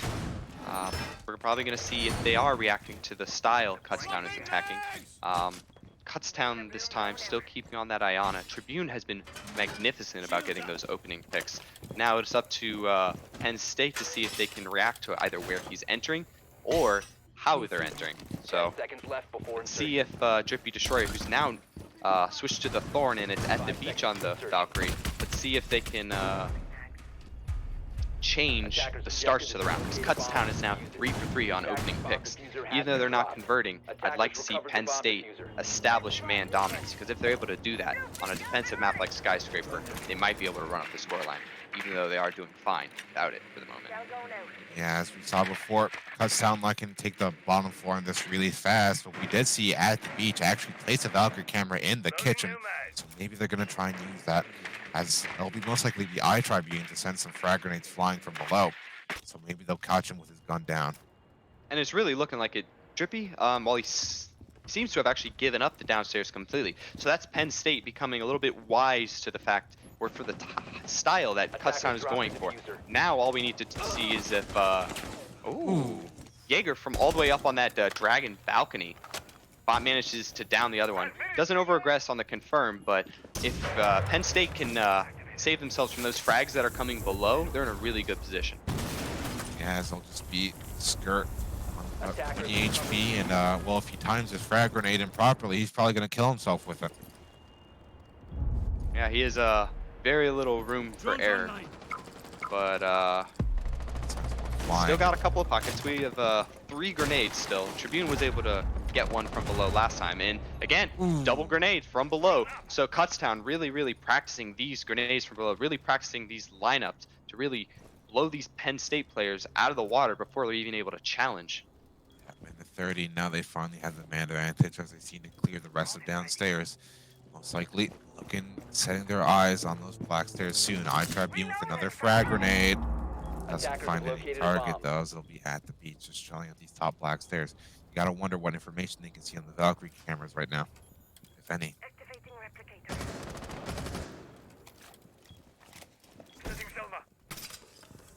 Destroyer down the drums, trying to see if he can get a good pre-fire into that Geisha wall. Just trying to see if he can secure some kind of equalizing pick here, as there'll be Tom Z getting very curious with that Geisha area. 40 seconds left on the clock. And utility finally flying out from both sides. It'll be Pingus sending out some smoke fades of his own at the beach, lit very low, just playing his life here, hoping that he can just get one pick before going down. Tom Z getting taken down. Oh, at the beach, gets his one, but it's a 3 versus 1. Young Gerv, he's been in a scenario like this before. The players have the right HP for it. Are they going to allow him? 10 seconds left on the clock. The diffuser going down right now by Thundy. 10 seconds remaining. Attackers are Slowly activating on this angle.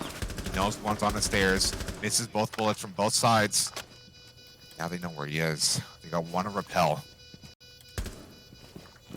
Seems like an impossible situation for young Gruv to defuse. He just needs to clear out these angles one by one.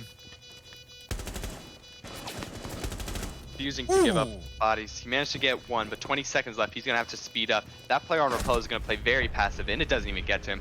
Thundy closes it out that round.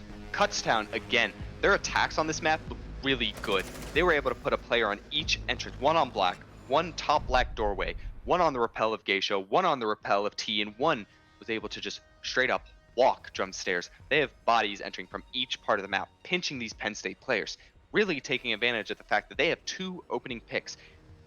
Even though they had a player go down, they're using that man advantage and guns coming in from everywhere to really leverage and make it so that Penn State really can't watch all the angles, putting young Gerv in another 1v3, but this time he has no magic left.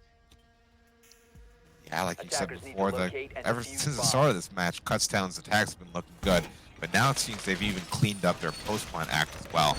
So Kutztown just seems getting more and more lethal as the rounds go by, and you gotta wonder how Penn State is gonna respond. 2-2. It seems the entire first half is pretty balanced right now. Penn State and Kutztown. Penn State more so getting their rounds on individual plays. Kutztown's a little bit more so on team play and coordination. Usually, if you can start winning those gunfights as Kutztown, they might be able to just structure-wise win this game. But Penn State, if they can get that structure back, they're going to start winning some rounds.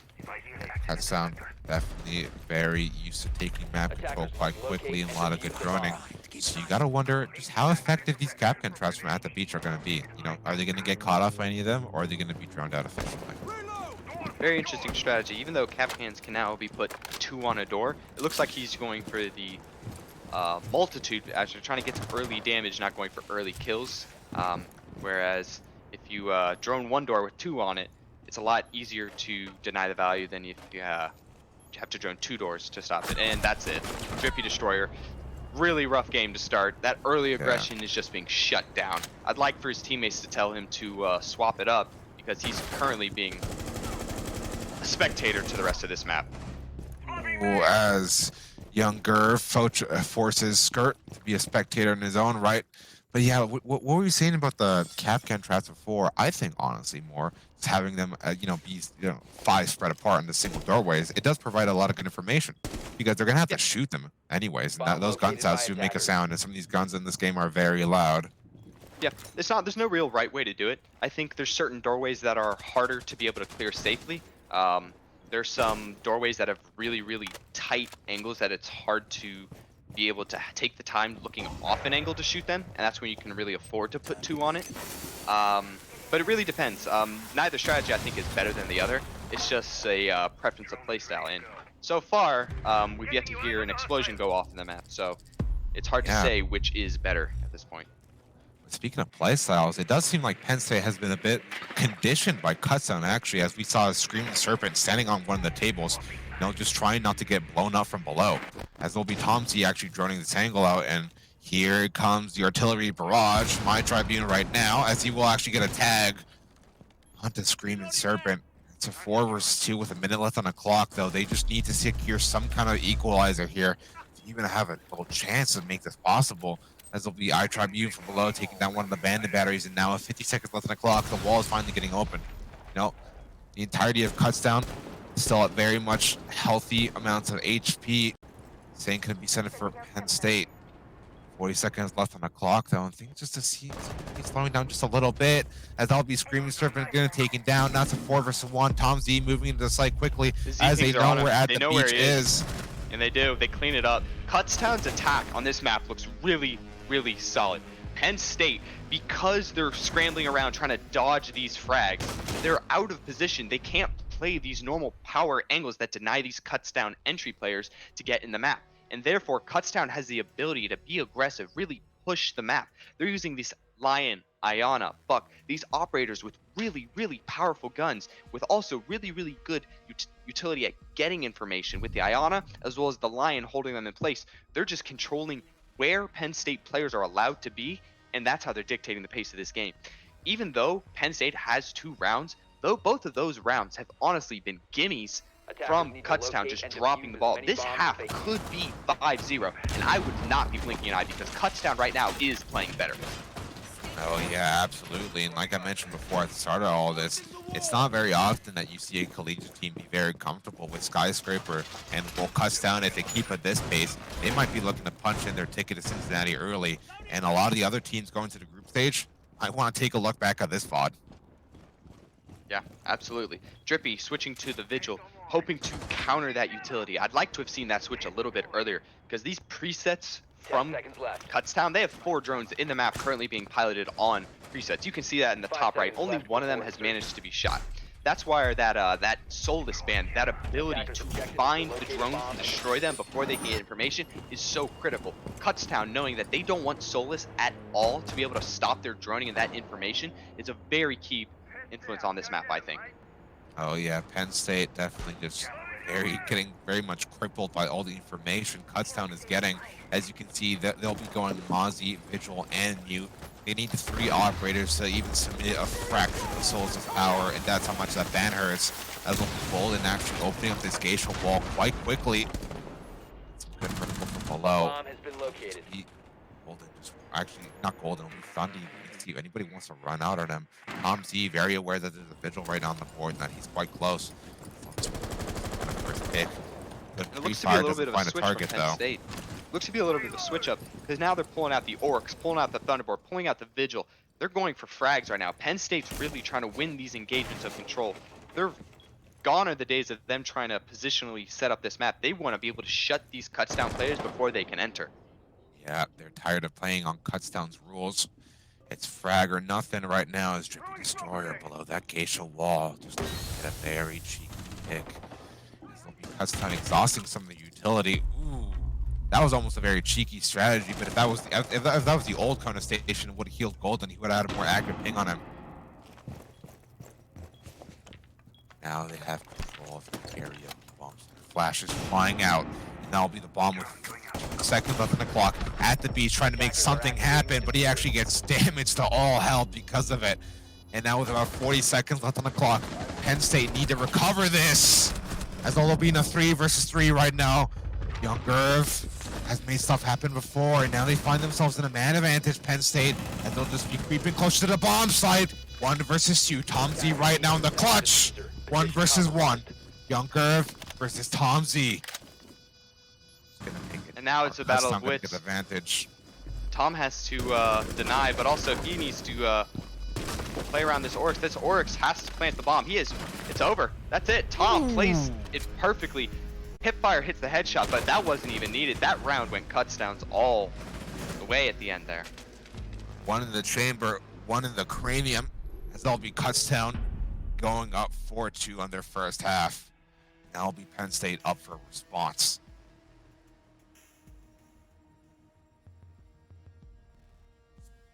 This is the first time I actually enjoyed watching Skyscraper, not gonna lie.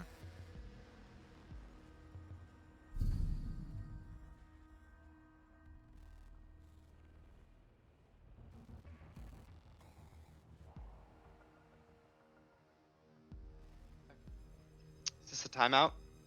Where our pause is from, or we just no?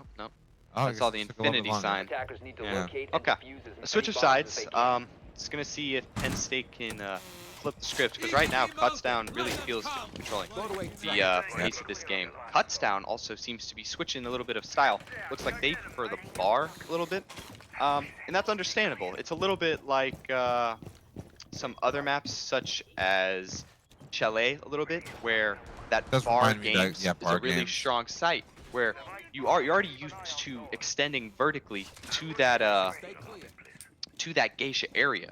Why not make the bomb site 10 even seconds. harder to get to, and you still play Geisha the same way you would play it on T, but this time if you lose it, you can just fall back to site and force the vertical. So I really like the strategy behind Kutztown. Also maybe catching off those defenders, making them switch the style and where A, they place their presets, and A, maybe how they're approaching this round.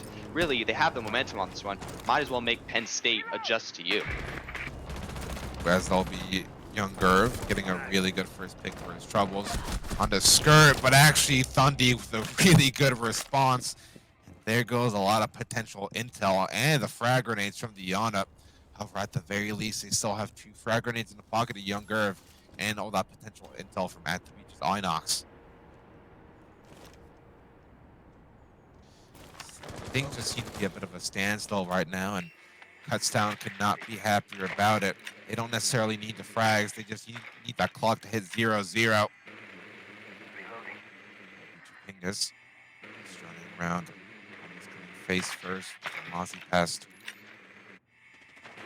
With all the skirts parting present. Spot someone, that'll be Tom's being spotted out.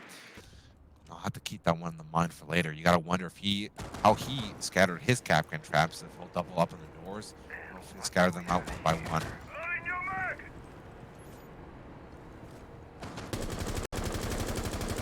Curve almost getting a really good pre-fire onto that dragon. Now they have live Z-pings on him, and I'll be very aware of it right now. With Thundy just hiding there in the corner.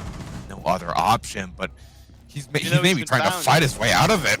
Yeah, even though they know where he is, they still have to shoot him in the head. And he's playing around this concrete dragon. The bullets cannot puncture that, so they're going to have to chow. They finally put him down and get us to a 3v3. But a minute left in the round, and they're not even close to that Geisha area. That's a good roam to start for Kutztown. Yeah, that was a very profitable engagement. He used that to rights. Speaking of death, it'll be... Is that a nitro? Yeah, a nitro from the... looks to be Capcan finishing it off. So Penn State really not able to get any control on this map. Now there's a hole that they can look up through to deny further players from getting through that drone area.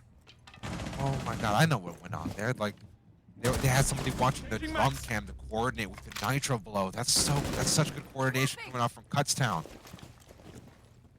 They're definitely making redeem themselves for the performance on Skyscraper during their own land. And I'll be Tom Z with a really good frag on the Chapingas. Yeah. Low time, Penn State has to start cutting corners, and they can't drone everything because even though no drones are shot, they have no idea where the players are, and they can't afford to wait. I don't even know if Penn State knows where the site is, because bomb's down, and they're not even close to site. They're going to have to just play for frags. He ends up flashing himself, and well, that goes walks into his own death. Yeah. Yeah. Really good start from Kutztown. They seem to be just a lot better on their coordination right now. It seems that this map pick of Skyscraper seems to have caught Penn State out a little bit. Yeah. And from 7-0 to potential 7-2, Penn State might be down the dumps as they haven't used the timeout yet. And we do want to remind the viewers at home, we are changing up the rules so just a little bit for this tournament here. We are giving the teams the privilege of having not 1, but 2 tactical timeouts, 30 seconds a pop. Yeah, and this is an instance where I would pause it, and it looks like even though there's that infinite loading screen, they're not electing to take that timeout. Oh, yeah. I think right now you need time to talk. You've seen Kutztown's first defense. You now need to kind of talk about how you want to break this down. You only have one more chance to make a mistake and still survive. And even though we are in the winner's bracket, there is a loser's bracket run on the cards for these teams. It looks a lot better going 2-0 than 2-1. So, and honestly, I would have called a timeout when it was 2-2. Yeah, true. Really shut down that momentum. You have the luxury of having 2. If you want to keep 1 in your pocket, that's fine, but you have 1 to throw around when you need it. The thing I'm most excited about having 2 timeouts is the potential for the mind games the team can play. You know, a team can be really down and out, and call their timeout, but the winning team can call their timeout and just let them stew in the pressure. So it'll be Penn State another attempted attack. Bomb site. Actually, it'll be Kutztown bringing out the alibi this time, so maybe iTribune's feeling a bit more Fragger-like, and well, much deserved as he'll be going 11-4. Tomsy as well looking really good for it right now, going 10-3. Just having to navigate very carefully around this setup. There's a new jammer, and maybe he saw the feed on the alibi, maybe not. As there'll be Drippy Destroyer ping himself with the alibi Prisma. Probably. Just Thundy just moving his way across this VIP area. Just trying to see if he can snipe anybody on the hop in. You also have iTribune there. I'll just be looking to clear out these roamers, Penn State as efficiently as they can, as they'll be Drippy Destroyer finally making his way into the building. But now he's in a bit of an awkward spot. He doesn't know where anybody is, and he can get shot out from any corner as he just moves in carefully and slowly, and that line call will be called out. Not sure if anybody saw him in the cam. They know one's retreated the Dragon. They have an exact ping on him though. The iTribune, as he just moves up via that terrace area. Not sure if you know, but as his whereabouts, he could be very dangerous if people ignore him for too long and he's just waiting around the corner. Spin drone, and iTribune gets one of the Screaming Serpent. Be another one coming up here, and he'll be at the beach getting the trade officially though, and 1:30 left on the clock. Thundy looks to hit the scales in his favor as he'll just be sitting there with the SAS shotgun around the corner. Now that breach gets opened, he's playing with the angle so carefully. Slightest movement. Yeah. Right now, Kutztown is doing a great job of just slowing down these Penn State players. They have 8 cams shot. They have nothing left to just kind of find out and weed out these players. They're just now going to be able to sit in these power positions and clear the and waste the remainder of this last minute. Frost is going to choose to try to take this engagement instead of fall back, which may be questionable, and she ends up losing her life and gives up map advantage, but still, Kutztown only has to wait 40 more seconds before they potentially move on to map point. Yeah, and Skirt just holding a very cheeky angle here on the breach, looking to get aggressive, and it's actually a trade, leaving Tomsy in the clutch. Now he has a scoreline to back up an attempt on this in the portfolio to show us that it's possible, as they'll be Chapingus getting that plant down. However, at the beach, using his last line call, that means Tomsy is just up. And he doesn't get it though, and I'll be at the beach with the beach theme skin, showing that Penn State isn't out of this one just yet. What was different about that round for Penn State? What do you think they were able to do to kind of break that Kutztown hold? Well, I'm honestly surprised Penn State broke that Kutztown hold. I mean, I've never seen at a certain point with 50 seconds left on the clock, 3 attackers left on the board and no drones left at him for any of them. I think Kutztown gave them another gimme. You know, Golden peeking when he didn't have to. He should have just retreated to site. Yeah, I think you could see in that Dragon area, both the Frost and the Mozzie died peeking the attackers. Even though Mozzie ended up going 1-for-1, you're simplifying that round for Penn State from a 3v2, where there's 2 unknowns, to only 1. You can play that bomb, put that bomb down with 20 seconds, and forces Toms in a situation where he has to make the play now. You're pretty much, even though you got your kill, you're putting your teammate in a worse spot by making him have to have 2 gunfights win, and potentially, just based on division, only either one of you could make a 2-point play. Also, that Frost choosing to not leave when she got flashed originally, I think she gave Penn State that opening that they really needed in that round. Yeah, those Dragon defenders, Frost and Mozzie, their peaks. I mean, sure, like you said before, Mozzie got the 1-for-1, but essentially they just kind of erased all the progress Thundy had made earlier in that Dragon area with the SAS shotgun, and you hate to see it. But Penn State very happy for it right now, because that means they get another chance to fight for a win in regulation. Penn State's gonna have to keep repeating that stuff. I don't imagine Kutztown is gonna keep making those mistakes. You saw in the first half they threw some clutch rounds even though they got the opening pick, and then they proceeded to win 5 straight. I don't imagine Kutztown is gonna keep that lack of composure going. I think they're probably going to look at themselves and say, hey, we gave that away to Penn State rather than Penn State earning it from us. Yeah, and also I'm very curious, Mr. Observer Presto Dragon Smile. Could you switch to Screaming Serpent? Because is he using his ARX without a grip? I think he is. The ARX has grip options now, right? Correct. Now, yeah. It used to be because she has 1 less finger that Ubisoft's like, oh, immersion. But yes, she's electing not to use a vert grip, and also using the compensator. Serpent pretty much saying, I don't care about vertical recoil. I got this. Yeah, the compensator though, receiving a massive buff recent, and it's been very enjoyable. I've been slapping on a ton of weapons. You know, LS Scorpion, the Buck's rifle, the SMG-11 actually too. And it's been working wonders for me in my ranked matches. What do you think of the compensator buff? I'm more of a flash hider supremacist in my own right. I like to kill my people in the first couple bullets. That's true. Tomsy actually not showing us the effectiveness of the extended barrel buff as well as he will be taken down from below, unfortunately. I think this might be one of the first rounds Penn State has managed to get the opening pick. If they can manage to keep this and convert, that would be a major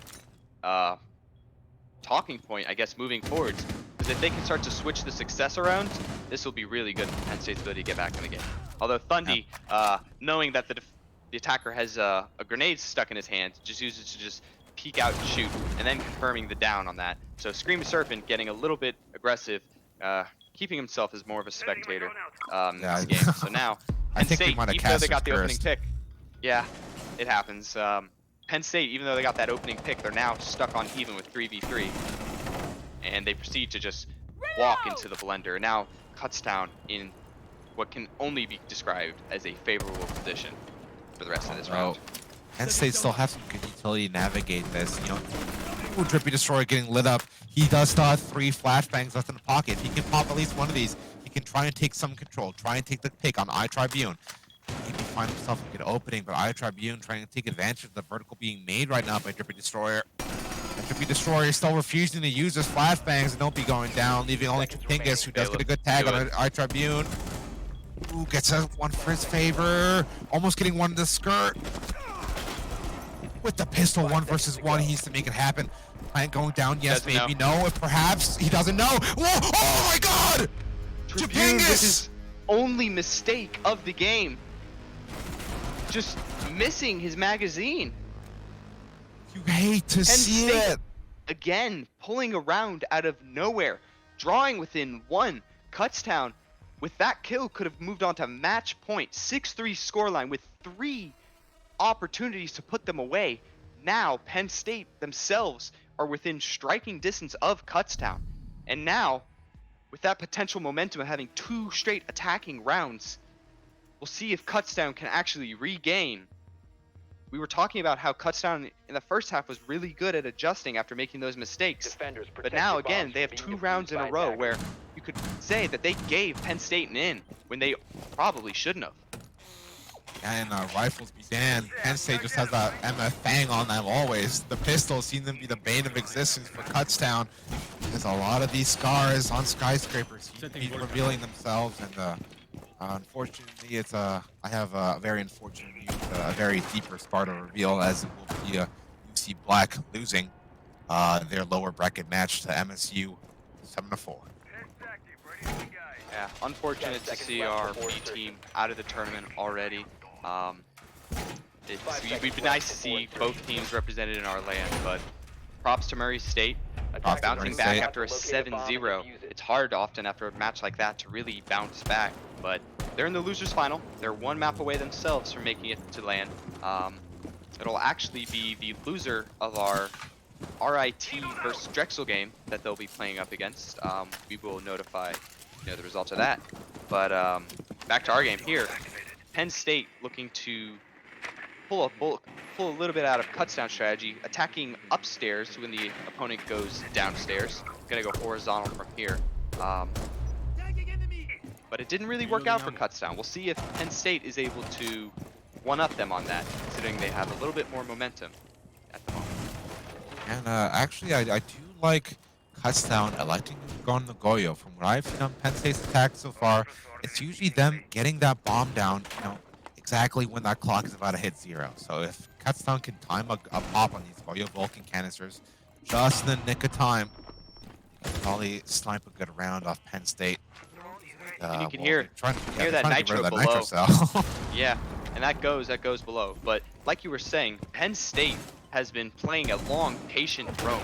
If you combine that with a Goyo that can slow them down even more than they're already playing that line, Penn State is playing with a very dangerous game. If Kutztown can get good utility out of those Goyos, they're in for a really good chance at this round. Yeah, what I do like to see here from the Penn State side, though, is that they've elected to bring Sophia. Sophia, bring those Philippinka stun grenades. Now, you can essentially just toss one around the corner and clear it if somebody else is there. You know, they're not going to leave it up to chance. You know, they do have the drones, but there's Mozzie on the board. And they know where he is. You can see that ping right under his foot. If Penn State can manage to frag below like Kutztown, Tom might not even get a chance to look at someone. But repositions in gold there. He's no longer where they expect him, so he's probably moved to a little bit more security as he sees Sledge. They're just trading bullets on this corner. One of them will die within the coming seconds, seeing as neither of them want to give up on this gunfight right here. I always hate the lean spam gunfights. I don't know about you, but I detest those in a burning fashion. Yeah. All you got to do is put a steady stream down, and they'll probably, especially on land, they'll be putting their forehead straight into some metal diplomacy, as I like to call it. As iTribune actually meets that fade, but Skirt getting the trade on Pingus. 30 seconds left, on the and clock. Penn State is nowhere even near the bomb site. I don't even think they might not even know that it's downstairs. Also, they might just have to give up on this. Kutztown has 20 seconds left, and they have an entire floor to clear. They're just going to have to go for kills here. They have no ability to get bombed down in their current position. And at this point, they're just funneling in to the defenders. 2v3, and Kutztown is just willing to play this one out for time. This is Kutztown moving on to match point. Hate to see it there, even though Sophia had like full, well, I guess quote unquote, as much full reign of the karaoke bomb site as you can get. She had the Legion mine in her foot, so she didn't have enough time to pull it out and plant at the same time. What I don't like from that round, especially from Sophia, is that as the clock had 0-0, none of her utility was used. None of the impact grenades or none of the stun grenades. Can't have that.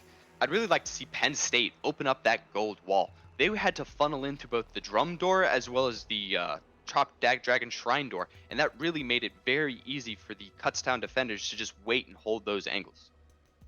Additionally, there's another update elsewhere. RIT losing to Drexel. So Drexel actually becomes our first team to qualify for our LAN. Congratulations to the Dragons. Hey, congratulations. It's a 7-5 victory. RIT didn't hand it to them. They certainly gave them a fight, but Drexel becomes the first team to officially punch in their ticket. We'll see if Kutztown in these next either 1 to 3 rounds are able to confirm their place alongside Drexel. But it'll also be RIT with their loss meeting Murray State inside the losers final. Yeah, you just gotta wonder. Defenders, protect your bombs from being defused by attackers. Woken up. You gotta wonder how dangerous they can be. And speaking of potential touchdown making plan, if you saw on our at UC_Rainbow6 Twitter, according to the flavor text, they did meet in a grand final before, Kutztown and Drexel. So if both qualified to land, well, they might have the chance to pick up where things left off. You know, that grand final was the best out of 1. Yeah, it'll be interesting to see where they end up playing each other, if they get a chance to meet in the final or one of them gets sent out early. I know those matches when there's history behind them, no matter where they end up meeting, it's usually quite significant. Yeah, this will be a very significant round for Penn State. Well, really all the rounds is that now they're fighting for overtime. They're fighting not to get sent down to that losing bracket. Kutztown just wanted to punch in their ticket to Cincinnati already. They called that timeout. They just wanted to make sure everybody was on the same page before making this happen. I think one of the big things that you see different in this round, Screaming Serpent has switched on to a second hard breach. I think Penn State themselves are recognizing that they need to open some more solid walls to really weed out these Kutztown players. These defenses are not as simple as you may think. They are extending a little bit more, and they have these walls that they're hiding around. So Penn State electing to go with a little bit more burn with the flashes and a little bit more hard breach destruction, trying to flip the script on the positioning right here. And they're going to have to flip it fast because they have 0 mistakes left to give. They have 0 rounds left to give Kutztown unless they bring it to OT. But right now, they are behind the gun. And Tom, right now, is behind a window very close to this lion. Yeah, Penn State participating on that initial table read from the script for the play-ins, and well, they're not too happy on how they go out. As the clock reaches minute 40, they're hoping to say play on and make it through another round. Ruby Destroyer making his way through the first floor bathroom, alerting people though without proximity grenade. But does he know that the Mozzie is so close? That Mozzie's on the other side of that wall. You might be able to hear him through the destruction of that wall, but that Mozzie has wedged himself between both players on the Penn State attack. If they can't weed him out, which it doesn't seem that they know where he has the potential to do a lot of damage. And as I say that, yes, he will catch out. He'll catch out Ayana, but now all of a sudden it is trapped. He is between both players who now know where he is. Just need to hit the head with this one. Pete Roney's essentially a pea shooter. Toms comes and saves Skirt from the pinch, and all of a sudden it becomes 2 1v1s, and Kutztown wins both. They now have regained control of the downstairs. Penn State, behind in both control, bodies, and utility, now has to win gunfights, which they have not shown that there are any strangers to. They have pulled rounds out of their out of the bag Behind. for rounds like this. Yes, behind. Almost caught me saving. It's a kid show. Yes. I definitely did not. Don't mind all the guns. Don't mind all the still a guns, kid yes. show. And now 5v1, Chimpingus trying to keep his team alive. Kutztown, I imagine they have the composure for this. He gets one, but he has 30 seconds to find 4 players. And I'm not sure he has even the time or the space to get this done, because now he is around all 4 players popping shots at him. And no, he will not. My goodness. Yeah, that 4 versus 1 was kind of rated X, as they all seem to just jump on him at the same time once he revealed his location within the bomb site, as they'll be Kutztown punching their ticket to the Cincinnati Queen City Clash LAN. Yes, we will see. And now all of our second round games are now finished. Kutztown no longer has to play. Drexel no longer has to play. It is now from 8 teams down to 4. 1 match, 2 spots left. The scary part is we have another team that is still trying to go for a run. Ohio State beats Butler. Butler, one of the teams favored to make it on, out in 2 games. And now Penn State, Ohio State, a rivalry inside the Big Ten, old as time. One of them we won't even see. One of the 2 teams that I had favored moving on will not even get to show their faces at LAN. Yeah, unfortunately, we do have to wave goodbye to both Cincinnati Black and Butler, but that's how it goes for these qualifiers. You know, that brutal BO1 format. And as we deliver this sad news, we get to see some sad pack openings. Very interesting. Very interesting. Yeah, actually, that's not a bad Deagle skin. I would rock Horrible that. Eagle skin. Ah, I would not. No. I Extravagance all the way. guess I like the more floral Hey. designs. If you're a savant for skins like myself, you will be using the one in the chamber extravagance gun skin. Golden Gun, 007. These skins kind of suck, not gonna lie. Okay, but getting back to the results of this game, Penn State really looked to be caught off guard by not only Skyscraper, but those bands. Their roams were just simply not effective enough against this Kutztown team. Kutztown consistently had all these preset cams, and that allowed them to get kills without even seeing Penn State. They had 3 different kills from below with grenades. That is simply communication and coordination. Kutztown was undoubtedly the more coordinated team in this matchup. And on a map like Skyscraper, where it is new to the pool and teams often don't even go to it because it's new, Kutztown has already shown that they are more masters of that map than Penn State. And Penn State is going to have to regain, because they have a very tough matchup in Ohio State. They have to bounce back, just like Murray State did against UC Black, but they will still have to bounce back from that game. And well, I guess it served more so just as a quick reality check for Penn State. You know, they had it easy with Murray State going 7-0, but now as they face the brink of elimination, they really just need to wake up. Same with Ohio State. Yeah, but do you have any other ideas on that Penn State Kutztown? Anything else to draw before we head to a break? Well, I'm just really excited to have both Kutztown and Drexel at the LAN if they keep up those kind of performances. Yeah, I understand. Drexel, it's a good distance to travel. Kutztown themselves on the east side of Pennsylvania, so making it to LAN is a very important. But we'll be sure to welcome them with open arms. Yeah. Yeah. Well, I am guarantee it'll be lovely to see them after that 10-hour plus trips to get here. Oh yeah, definitely a lot of handshakes and go around when you see them. But yeah, I think it's about time we send them to a break. And well, We don't know what match we're streaming next, but it's probably going to be a good one. Elimination match is coming up next.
Almost out of water. So Alrighty. that's a good sign. Yeah. Oh yeah. I mean, welcome back, everybody. We're gonna have the final stream match of the day, and I believe this is the upper bracket match, correct? Or just one of the lower bracket matches, Mr. Production, if somebody could tell me. I think this is the losers Lower. finals. This is a losers finals, between Murray State and RIT. Both these teams having a very difficult run up to now. Murray State suffering a 7-0 loss to Penn State earlier, but they did bounce back with a 7-4 victory over our very own UC Black team. RIT, their most recent loss being against Drexel, it was a 7-5 on Clubhouse, and now they hope to recover and hopefully qualify for the Queen City Clash LAN. Yeah, As both of we'll them be getting into taking a this. both of them taking a very different route to get here. I would argue Murray State has a little bit more momentum coming off of a win, but RIT having a significant win over Ohio State in their first match, so it's hard to say who has the advantage coming into Villa. But going into the bans, you'll see Knock being taken off the board right away. Villa, I've found to be a very difficult map to enter on sometimes. You can really challenge those windows. So if you can kind of take that knock, make it hard for them to sneak in, so to speak, you're, in a sense, shoring up your defense and making it very easy to challenge those attackers. Yeah, MSC also getting rid of the Jackal. Definitely very strong operator on that roam clear. They feel confident on their attack without him. And most definitely don't want to deal with him on their defense. Yeah, absolutely. Kind of both sides really kind of removing some really strong attackers in the current meta, making it harder for the attack to really get in. So it's based on what I've seen so far, this Villa might be very defensive sided. Yeah, Valkyrie also getting taken off the board. A lot of information restricting from these bans I see. You know, Nook slipping by those cameras, gone. Jackal with those live Inox pings, gone. Valkyrie Love with that. her pings, gone. Love that and ban. of course, really good Ozumi ban. Ozumi, just there's so many small little half walls. You can see it in maps, in trophy. Those claws or those Kiba barriers, just yeah. throws on those surfaces really just allows you just a comfortable place to stand in. You could even throw it arguably on the skylight balcony to really cut off that angle from master all the way to trophy, make it so that your players in there can pick and choose those fights instead of being subject to those attacker guns at a long angle. Defenders, protect your bombs. Something I see frequently from Ozumis on this map is a lot of that early study aggression. You know, putting just a keep barrier on that, you know, study desk and just going ham, see if you can pick or two, or just burn as much utility as possible. And we I wonder, we actually are seeing a caviar. I wonder if that Jackal ban is. I know Cav can't be spotted by Jackal, so it'd be interesting to go Jackal ban and then Cav, because you're already playing the operator that counters him. Although it looks like Murray State isn't even doing any roam clear, no Lion, no Doke. So this Cav potentially has a lot of chances to maybe get an interrogation. Even though I think, what is the second Cav we've seen today? Yeah, this is the second Cav we've seen. First one coming out courtesy of I believe it was Penn State, maybe. Yeah, I think very interesting. I think Murray State already, it looks like they're not going to go for a horizontal take from the master side. Looks like they already have 4 players by this 90 area. They might be looking to go direct, although that's less than desirable. Watching a drone bounce back above your head, that's going to slow down Murray State a bit. But from what I see, this is going to be a 90 study take. Zoop might not even get a chance to get an interrogation by going very direct. AMP incoming. Throwing Selma. Get ready for the breach. Yeah, so they're just trying to clear up by that 90 windows. Don't get that vault wall open right away, which they do successfully, courtesy of that factor being brought up. Now it's from the RIT boys getting very curious. And curiosity nearly kills Naz as he'll be just crawling away, clinging on to dear life. And that grenade.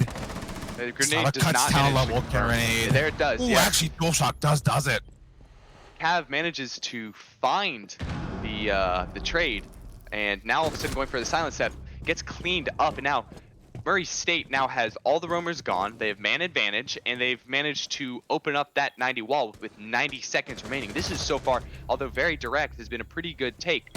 As I say that, we go 1 for 1. Doesn't manage to confirm on Cassiopeia. So it'll be up to either Genghis Khan or Gulag to pick him up. But Murray State in some pretty good positioning. He will eventually get picked up. He's gonna get. Careful, they're Shot both 4 close. looking really good for it right now. Gets a third in the round. For all 21 plus viewers at home, take a shot every time Dual Shot gets a kill because he's the controller player for Murray State. A minute to work with, and Murray State chooses to just go in. 1-for-1 trade. Gulag, 1 HP. Does he know where the ace is? He does, but he doesn't manage to do it.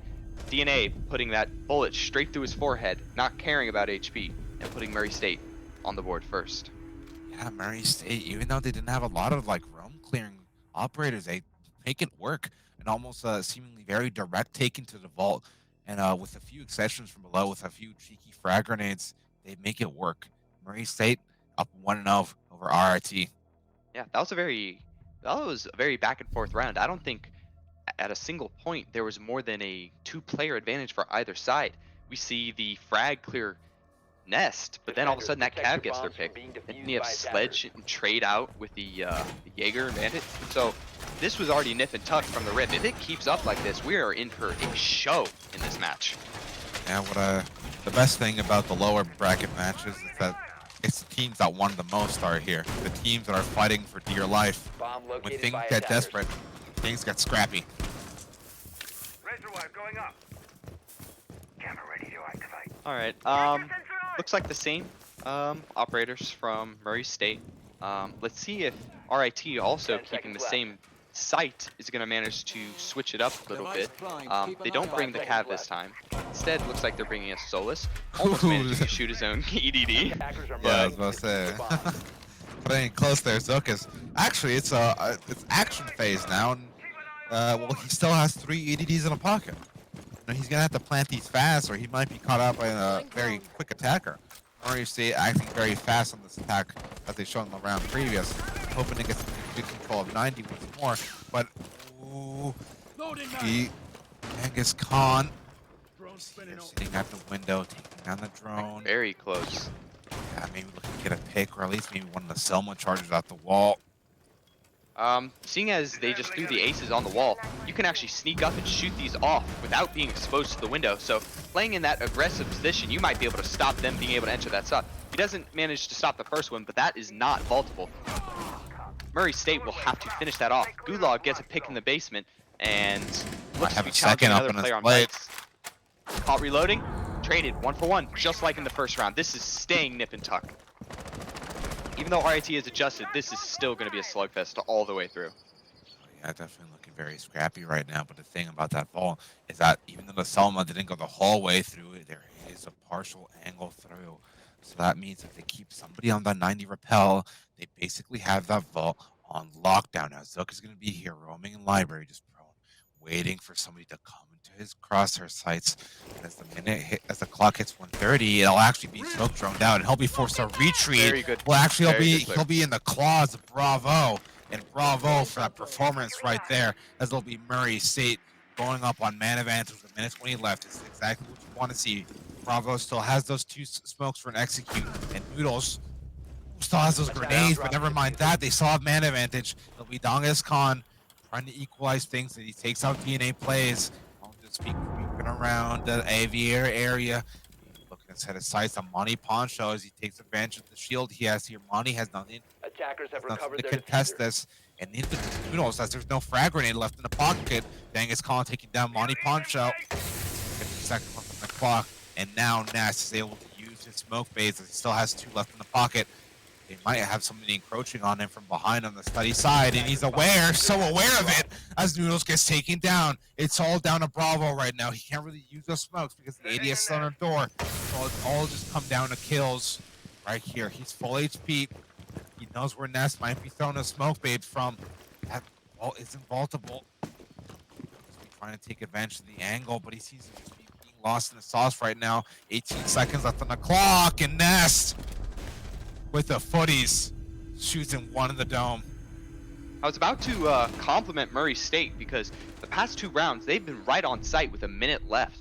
But thanks to those picks from Genghis Khan, just on a triple on the round, he's able to stall them out and really give his team the space and slow Murray State down into these isolated ones. Really good play. Really good coordination from that smoke, too, to smoke off the Jaeger's door so that they can't even pounce and trade off on Genghis Khan. Really good answer from RIT there. Genghis Khan also like so aware of it. Such good game sense. You know, as soon as that smoke bait comes in on his door, he immediately swings the study angle and gets Defenders, a kill protect off your of it. bombs from being defused by attackers. Now, Hey, RIT RIT. going to the kitchen. Yeah, a little bit different. I've seen a lot of teams start to prefer this site just because of how hard it is to hold Master once you lose it upstairs. Again, like we were talking about in our last map on Skyscraper, those sites where you can go up to where another bomb site is normally and have the ability that even if you lose that, you can just leave. That usually does favor the defense a little bit more. And what we've seen even at the highest level, especially Pro League, that kitchen site has a much higher win rate than the trophy stat itself. 10 seconds left before insertion.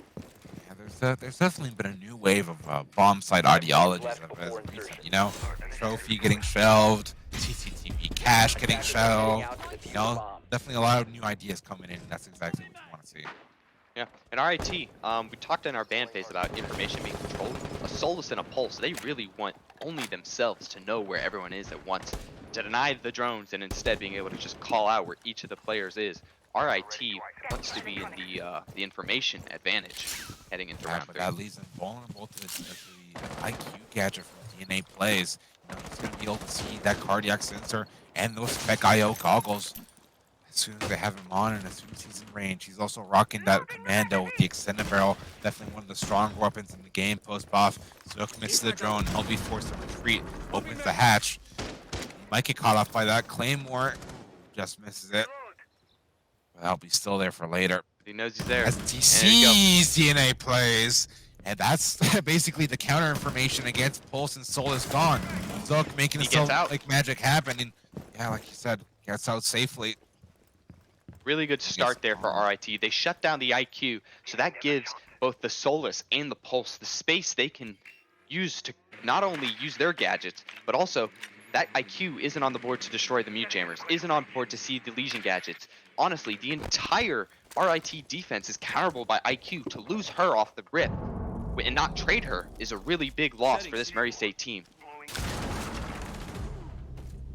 That'll be Bravo taking down Zook. But what I want to highlight right now is RIT just blowing 2 Nitro cells kind of without getting much payback at all.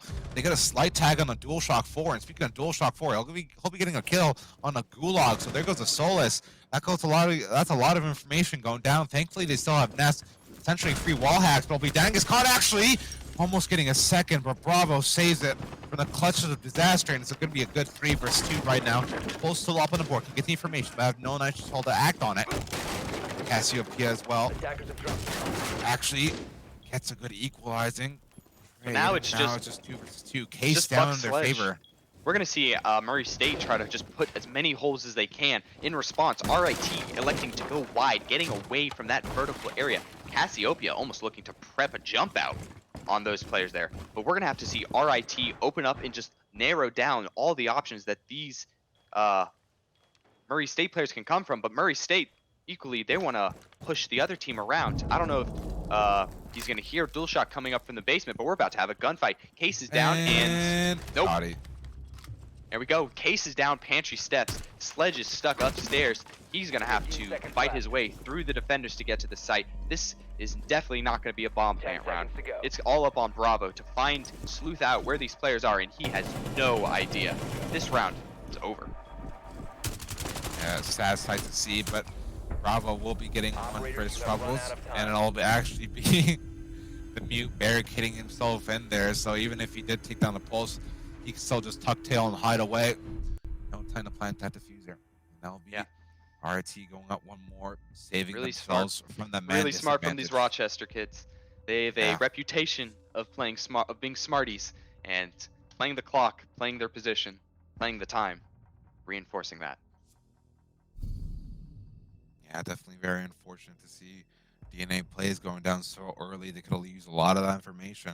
Although the Solus didn't seem to make much of an impact as Pulse Attackers need did. to locate and defuse bombs.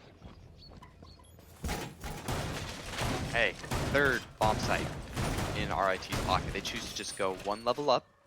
Again, we have no Azami, so Zook going back right onto the Cav, managing to get kills in both rounds on his roam so far, once as Cav, once as Legion. Both times he's been able to find one-on-one gunfights with these attackers.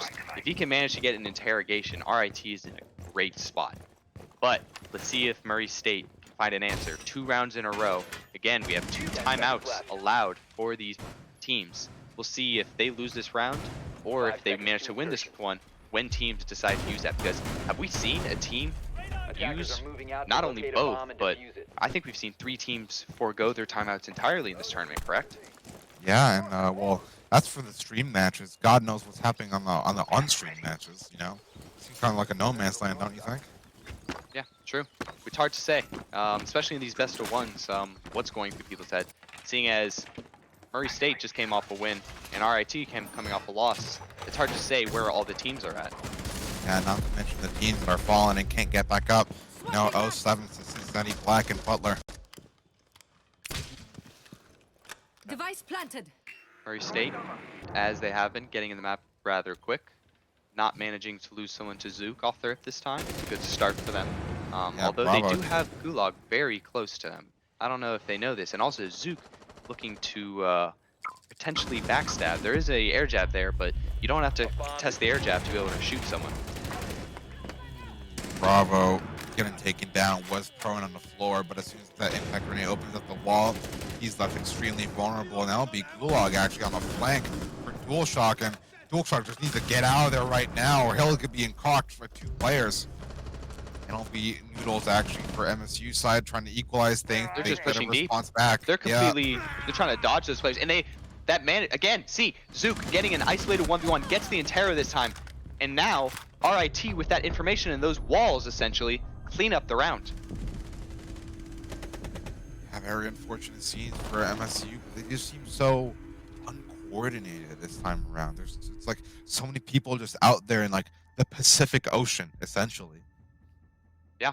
First round of the game, Murray State was able to avoid pretty much overextending. They went very direct, and that didn't allow their what seems to be apparent lack of coordination. They didn't give it the space for that to actually bite them in the butt. But these past 2 rounds where Villa has spread them out, they've just not managed to make trades. Attackers need to locate and And defuse it's at as this many point bombs as they can. where you should probably use one more time. That's what you say.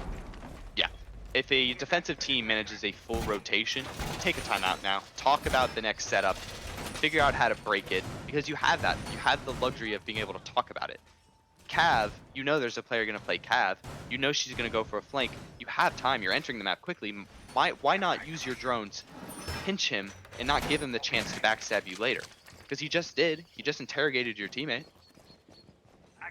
And actually, it'll be Bravo 10 electing seconds to go on that Sophia. You know, that could definitely come very much 5 handy. You seconds know, in our left. previous match on Skyscraper, we saw the Sophia player, whoever that was, I don't remember clearly, not use their utility. objective is But to if locate a bomb and it's defuse it. Sophia on that manual flank wash, given they've forgone the Nomad, using those stuns efficiently, they could at the very least snuff out Zook efficiently, and at least That was get a really good good switch, good too. man advantage. Yeah. That map shield that the smoke just placed, the Jaeger of Dangus Khan was able to get multiple picks from around that shield. That Sophia, I believe, is a direct counter to break that shield so that they can wedge themselves in much more effectively. I like this switch out of Murray State so far. Yeah. The only Initially, question they is had the if they're going to be able to Flores. capitalize. Oh yeah, initially they had the flourish for that, but given that Cassiopeia is running the mute, it's very much a good idea that they decided to switch to Sophia instead. Okay. Cav already starting to try to pinch. I can guarantee Bravo does Bomb not know located he's by there, but attackers. looks like he's just going to settle for the cam and is going to rotate with the rest of his team. Also, another good change. Oh my. Yeah, That's Donnie not- is that's Khan not approaching it enough. from a different angle this time That's all around, 3 and, Thatchers. That's all 3 Thatchers. You can't just dump them all. Ooh, this is going to be so close, and Monkey Punch, but actually DNA plays, getting a trade of his own as LB Ness getting really curious again. DualShock looking really good for it right now as he just pushes it up, trying to make something happen, and Dangus Khan falling victim to the controller kick himself. Fragonite falling out. But actually, Bidong is kind of over by that trophy side already. And Zook, That's it. unfortunately It's falls. 4v1. Setting us a quiz. Murray State answering back quickly, answering back confidently, bringing it back to 1 round difference, 3-2 heading into our last round.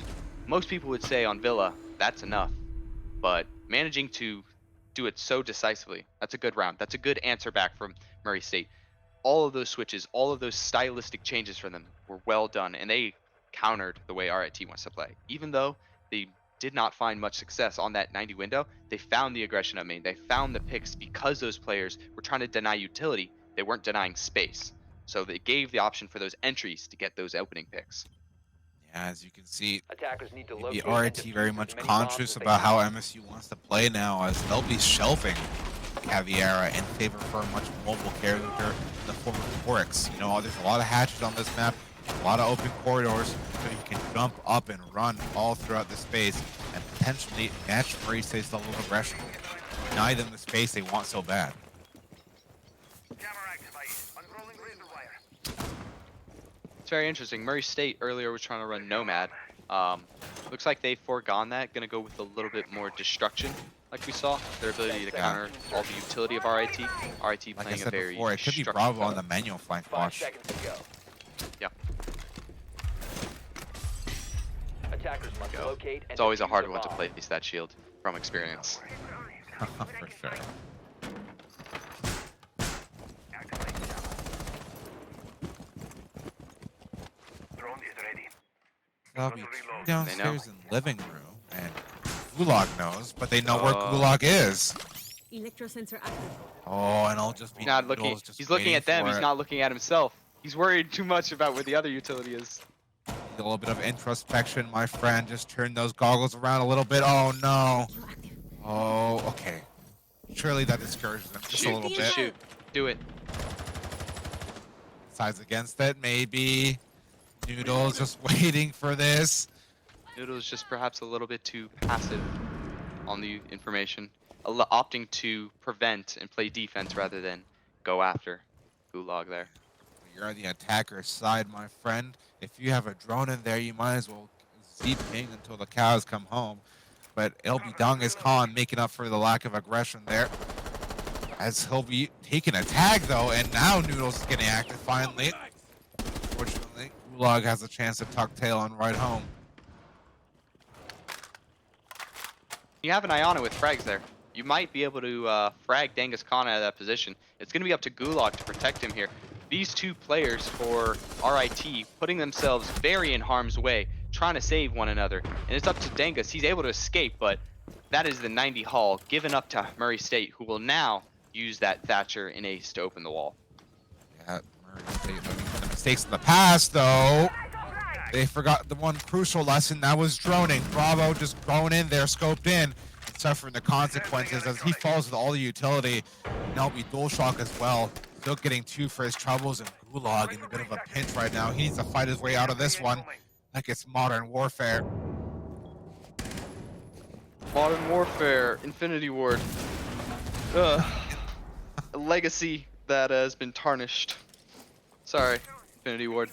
You broke my baby. I feel like for the land show match has captains of all the teams speedrunners on this map. Yeah. Ooh, speaking of speedrunning, Zuck getting a bit too fast for himself as he will be taken down by one of the Claymores. Noodles thinking about ending it all as he almost frags himself. 30 seconds left and these gases are just now coming out. These attackers, they're going to have to hold their breath as they run through, or they're going to have to take a little bit of a deep breath. None of them are asthmatic, so I don't think they need any chemicals in their lungs. Gulag though has to hold his breath, has let some pass, but actually not. Fails with the trigger discipline, and Monty Poncho trades him out. 10 seconds to And go. on the MSU trying to hit the bomb site, About to be a activating the blunder. proxy left and right, 4 seconds left on the clock. 1 versus 3, Knowles right now gets 1 for his troubles, but nothing else. And that'll be RIT going up 4-2 on their first half. Yeah, very standard for Villa. I don't think Murray State should be too upset with themselves. That's a pretty standard. We saw with the bands that there were really strong attackers taken off the board with the Jackal and the Knock. So I'm not too surprised that we saw a little bit of stronger defense. Although RIT looked very, very well prepared for this setup.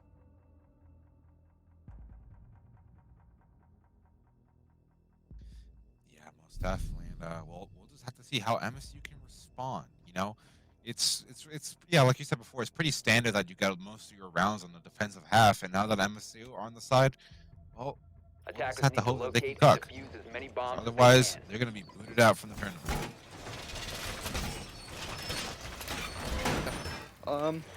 It's always interesting seeing as soon as they have Swift, seeing the little changes in style.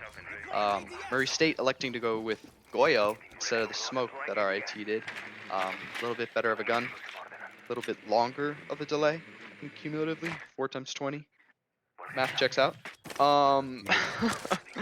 And they're actually 420 also that choosing time to go already? Cade. Yeah. 10 seconds left. RIT not opting to go with Thatcher like Murray State did, and that Cade now being played might be coming back to bite them. We'll see how RIT chooses to get that 90 wall open. Looks like 2 different approaches to it on either team's attacking side. Also, RIT looking to go for a horizontal clearance, unlike Murray State, going for a very direct approach. And Zuck, I like them to go on the Ash rather than the Sophia. You know, there's a lot of people that these days, especially in Pro League as well, I'm surprised, that elect to choose the Ash over Sophia. You know, I do realize that Ash is the faster character, but that utility from the Sophia can't be denied. But I guess it goes on a case-by-case basis on how fast you want to get there. And at the end of the day, utility is one thing, frags are another. I think also rate of fire plays into it. When you're searching for those headshots, both the R4 and the G36 shoot a bit faster with kicking a little bit less. It is always going to be preference, but seeing as that G36 has a 1.5 that does not kick, it's understandable why some teams choose to switch. Also, if I'm not mistaken, there are 2 Goyo canisters on that doorway. Can we see that maybe in the server? Oh my. Hey, Zook already going down to a cap can. So Bravo's already managed to find more success from the cap can than Murray State did in the previous half. So Nitrocell gets taken out in the nick of time. As that'll be Cassiopeia walking away with his life unknowingly. And it'll be the RIT members starting to just lock this bomb site down inch by inch. No, he's Shot there. 4 with the potential Nitrocell. Drop the diffuser. Oh, not doesn't even get the needed. chance. Yeah. Oh, wait, did the shrapnel from the Nitrocell take down the... No, it was the electricity coming back Attackers alive. recovered the Okay. bomb I was diffuser. going to Yes. be really smart for a second. Yeah. Gulag. Ness manages to bring 2 back from that 90 hall engagement, bringing it back to a 2v3. Not enough, but still has a chance in this round. Murray State has a minute left to defend, and it appears they have outflanked and outmaneuvered the attackers. 2v1 traded out by Gulag, but now he has to face a crossfire between both of the defenders through A. He's going to have to try to use his Ionic gadget or just his bullets himself to create space and win this round for RIT. Yeah, most definitely. He does have the 2 frag grenades and also infinity drones, essentially. As he's missing that first one. Take that space, but not win the fight. Monty As Poncho. that'll be, Monty Poncho claiming a round for MSU. Very interesting name. Very interesting name. I would love to see the history behind that. As a Monty Python fan myself, I would love to see how that combination came into play. There's a lot of interesting names we've seen so far, wouldn't you say? Yes. My favorite is Skirt. Yes, Skirt is very interesting. Genghis Khan is also very interesting. But okay, Murray State pulls back within 1, capitalizing on the defense. RIT is now only 1 round Defenders, away protect your bombs from in being the round defused count. by So attackers. we will see if Villa plays towards its tendencies or if RIT can bounce back from the first round loss. And we do see Monty Poncho just looking to live in this closet area with razor bloom shells. Well, I hope to see somebody get caught off by that, because razor bloom shells are some of my favorite ways to kill people in this game. It's so satisfying. Yes. Thorn playing true to her Irish self, just using a modern nail bomb to take out 10 opponents. seconds So remaining. very patriotic from her, seeing as St. Patrick's Day was just last 5 week. seconds left Monty before Poncho insertion. playing to a theme, it appears. Yes, sir. How do you spend your St. Patrick's Day, by the way? Hmm? How did you spend your St. Patrick's Day? Oh, I took the very typical of people like myself. I spent it working and then staying home alone. Very, very entertaining, is it not? Very entertaining. I could hear your voice crack up a bit during that, so I'm just gonna not question you about that a little bit more as we will Yeah. be getting a. It's all right, man. I'm gonna give you a digital hug. Lexington does not have as enjoyable of a light scene, but back to the Yeah. game. Gulag putting down Noodles right away. That was that an is enjoyable a- frag. That is a very good start for RIT in the round. Already looks like they're going to be clearing below, probably going to clear the utility off the wall. That being, there is none for Murray State, so they're going to go downstairs. They'll take their kill, but they're going to realize soon enough that those walls are not defended by either a mute or some electricity from either Bandit or Cade. Shock 4 hot in pursuit of this flank right now.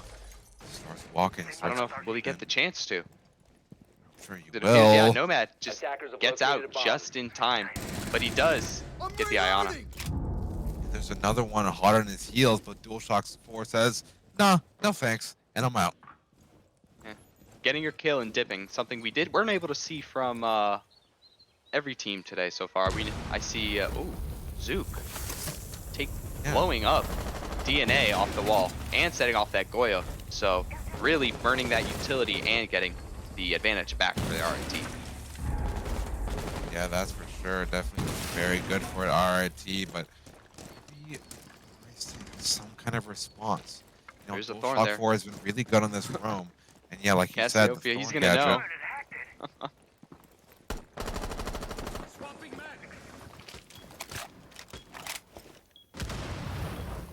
Second Goyo goes off. So yeah, RIT's doing a great job of getting rid of those Vulcans prior to committing Nest, taking down Monty Poncho. Now, this is main reason why a lot of teams don't like going up here. As soon as you lose Master, those long angles really cut off those defenders.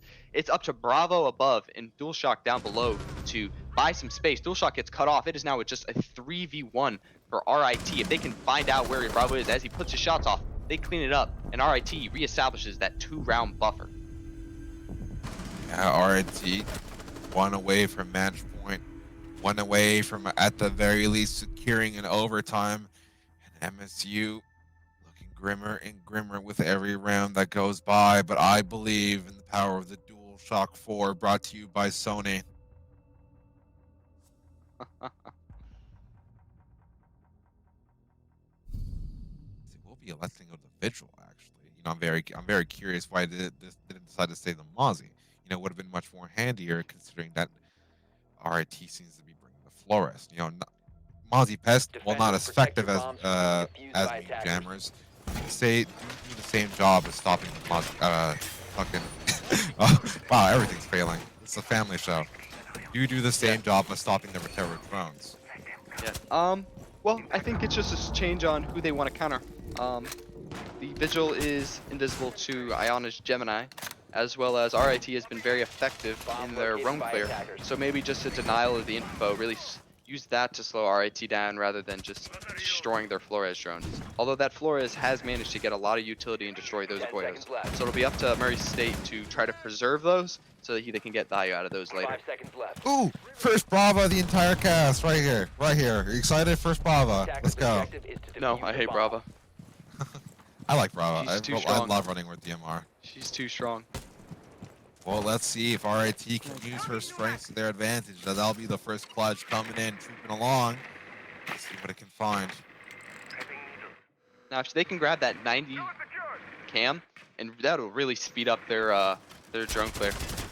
But Bravo shuts it down before it can manage to get any. And that was the first efficacy. Brava of the round, guys. Yep. And the other one's already out. If Bravo can manage to shoot both, it might be all value gone instantly and turn Bravo into an entry.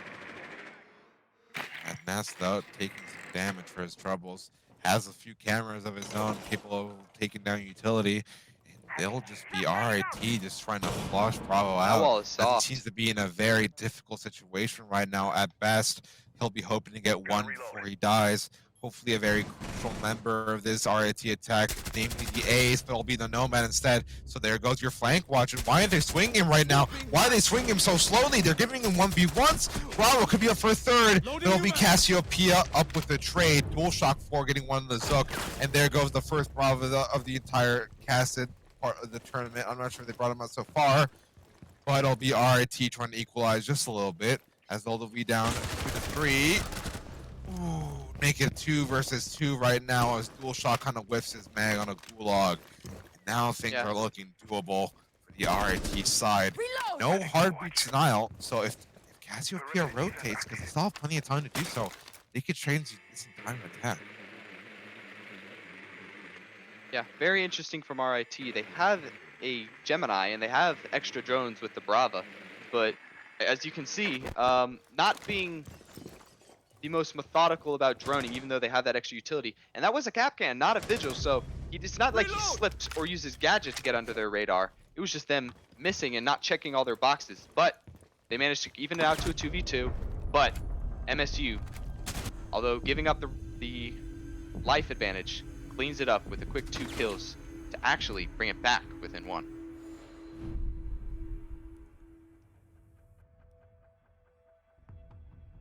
Yeah, most definitely. And well, I'm really excited for this. Honestly, it's like MSU seems to have a better idea of what they're doing now, and you know, honestly, I could feel them tying it up right here, right now.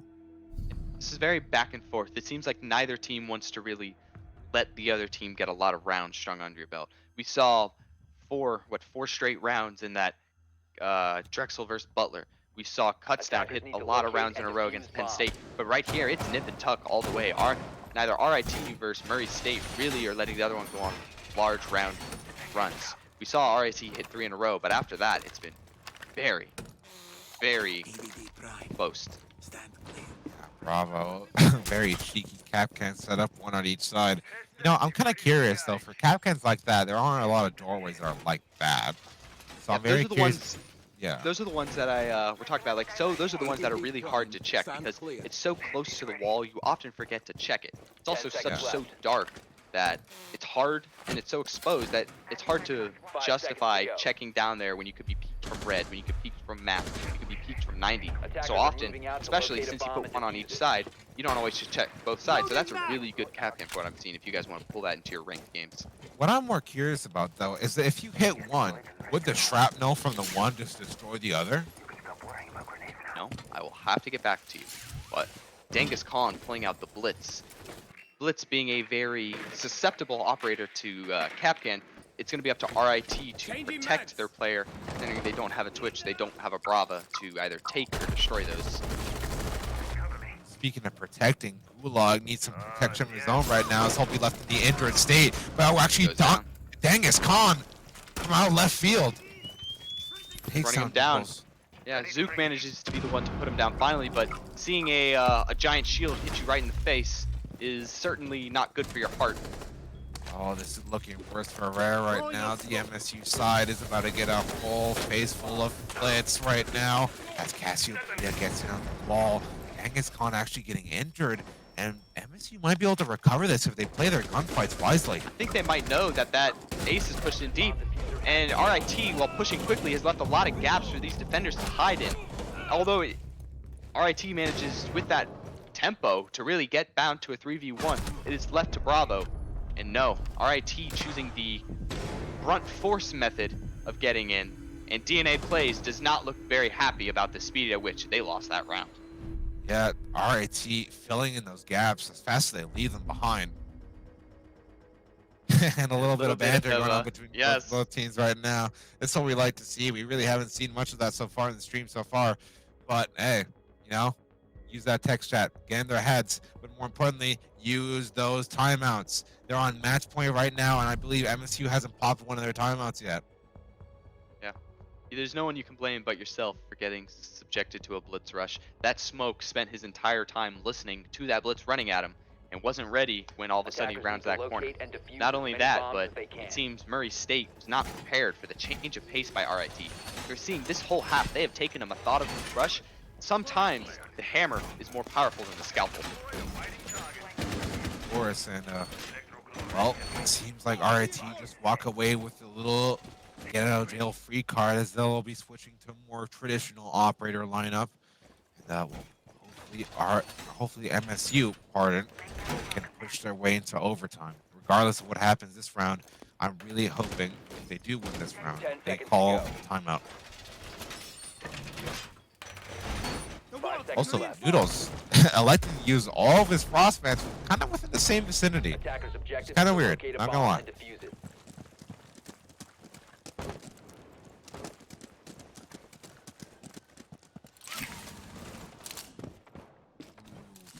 Shock 4 trying to secure at least a round closer to overtime. Goes for an aggressive spawn peek, and he's actually doing really good for himself right now, going 99. Not bad. The RIT is looking for the traditional hold, master clear before hit up the rest of the bomb site. And where do you think this round's going, man? I'm reloading. Surveying. Righto, same here, as it'll be, as it'll be RIT just taking full control of this Astro side. Nitro cells flying out. Just be RIT just flying through this map quick as you like. Minutes on the clock, and they already have tons of control. It'll be up to MSU to see what they can do, and I kind of want to see where DualShock is right now. Ooh, he'll just be DualShock waiting A there. bomb has been Taking located. his time. Can't hide. Yeah. And there we. Ooh, that Nitro Bravo. He just seems to be waiting on it, The attackers waiting, bomb biding diffuser. his time, and he does Ooh. not Cover the manage to diffuser. hit the timing. Need to hit All right, those, and I, Dodging the first skill check. Don't manage to get the K claw because that K claw is not on that side of the wall. It is actually on the other side of a concrete thing. Something you can also pull into ranked. It is very difficult to clear. You have to get some drone all the way into game. And since there are 2 players in there, good luck with that. Throwing Selma. yeah, that's for sure. And well, MSU having one more Nitro cell left in the pocket can cause some massive damage. The thing is, they still have Bravo. You know, he's still alive down there, and even though he doesn't have a Nitro cell in his pocket, he does have that cardiac scanner. He's getting tons of free information right now where the RIT players are right now. And with 50 seconds left on the clock, no trades being. Oh, as soon as I say that, of course, when the players go down, 4 versus 5, this is still winnable for MSU. As the trades come flying out, and actually, will MSU on the man advantage. 44 seconds left on the clock. Might be able to pull this one through. Not a lot of execute utility on the RIT side, but as I say that, Dongus Khan getting a pick. Gulag as well, 2 versus 3. MSU have let this slip. This could be tournament point. This could be tournament life for them slipping away as well, but Monty Poncho might be the mighty Poncho. Gets another one to equalize. Bravo, how we're falling. Dangus Khan, the wiser where they are. Ooh, and that'll be RIT qualifying for the Queen City Clash, Cincinnati LAN. We'll have to wave goodbye to Murray State. Showed us what they were capable of in Kentucky, but unfortunately don't get a chance to do the same here in Cincinnati. Yeah, I'd like to see Murray State really take this as a learning point. RIT stylistically had a very different setup. Even though they made their own mistakes, not using Thatcher to open up that 90 hall, they really kind of were a lot better at scrambling to find a different way to enter. Being able to forego 90 control and instead get picks elsewhere by maps really gave them the ability to catch Murray State off guard with their ability to improvise. And I think that majorly was the difference. I think preparation and improvisation, as well as team play, was the reason why we are going to see RIT in 2 weeks and not Murray State. And well, I think that rounds it up. I mean, I'm very curious to see how our other elimination match was going, which I believe, who was it again? OSU versus Butler. It is Penn State Penn versus State versus Ohio Butler. State. Yes. Oh, not Butler. Ohio State. There you go. Yeah. So many teams, so many clashing. Ugh. And well, I wonder if we can get maybe sort of like an update on how that's coming along. As our production will be trying to investigate that for us because they're so lovely and nice. Okay, they still seem to be going.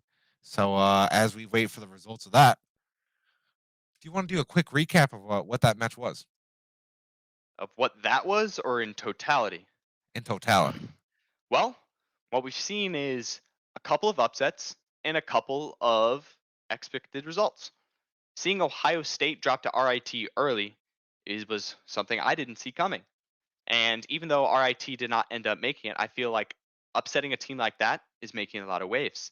Seeing Kutztown bully Penn State based on their map pool strength, something I did not see coming. Additionally, I didn't see our UC Black team going out 2-0. So, in totality, I'm very surprised. I don't think any bracket that we saw put together has survived in the manner that it went. Yeah, thankfully I didn't do the challenger mode prediction, so I can laugh at everybody that got it wrong. Yes, laughing from the sideline. Yeah, as for me personally, I very much enjoy this qualifier process.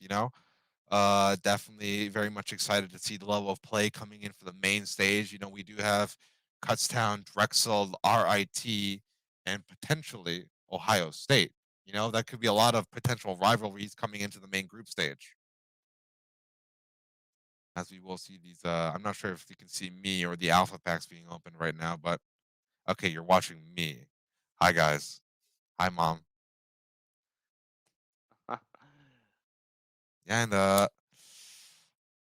well, what else to say really? I mean, we're still waiting on the result on that match, and yeah, and who do you think is going to take it before we close out? We can announce Well, the match. We can announce the result. Penn State versus Ohio State, I have no idea. Both teams are very solid. Although, Yeah. what I would like to see is the fact that this is Penn State's A team, if I'm not mistaken. Oh, is it? I believe so. And I think this is Ohio State's quote unquote B team.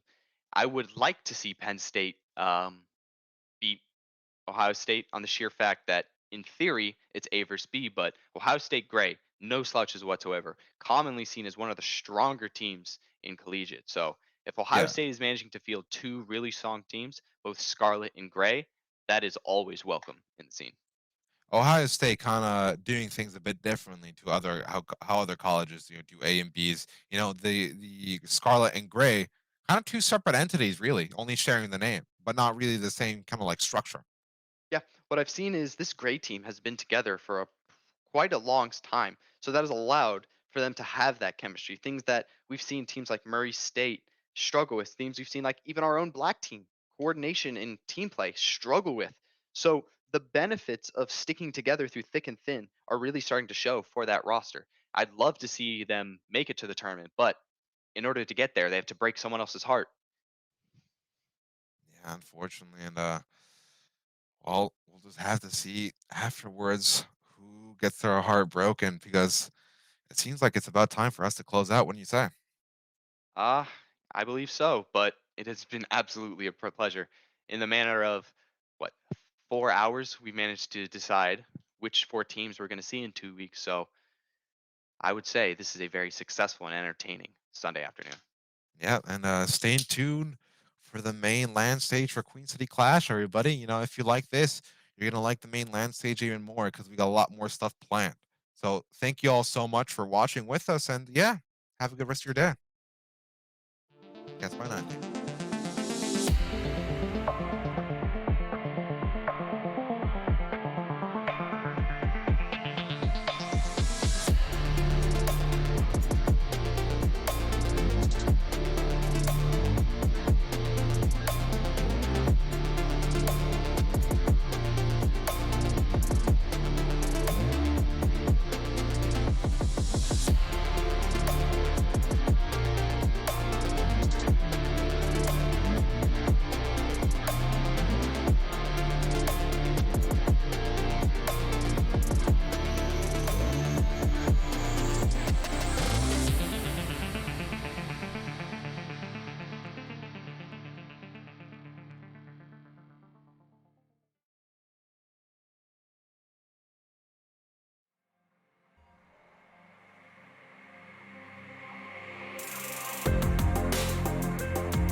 It should have been more clear.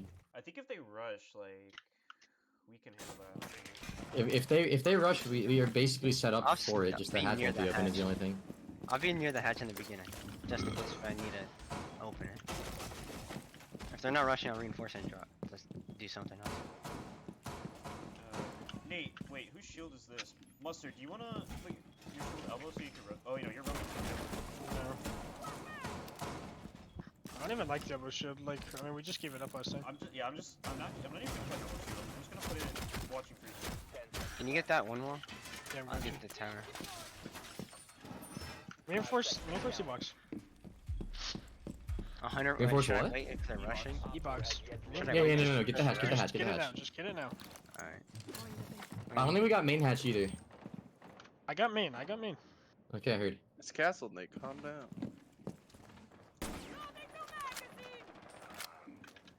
What are they shooting? Are they main side? Just shooting out. Where? That sounds You like know? me. Whoa! I gotta run. I'm top main right now. They're in garage and they're That's good, spraying the that's living good, crap that's out of me. Base drone Z, Mo. Just move. You can give as Run soon out as you want. T1, Mamba. There's Wait, three what? of you up there. T1? Yeah, run out and kill him garage. Oh, is that where they are? Shut up. Lobby hatch? What was that? I actually will. trolled. Bob on 1 health. Droning lobby. Does anybody Droning lobby. shower I could side? get rushed. Does anybody shower? No, but they're Z. They're Z. I'm gonna reinforce You hold- elbow. I you have to hold get it it? up. Me? I'm walking down right now, Toast. Yeah, pre-fire Z. Pre-fire Z. All right, elbow reinforced. I cross. I'm in security. Op 4 You're joining me. bomb. You know what to do. What's the drone in sight?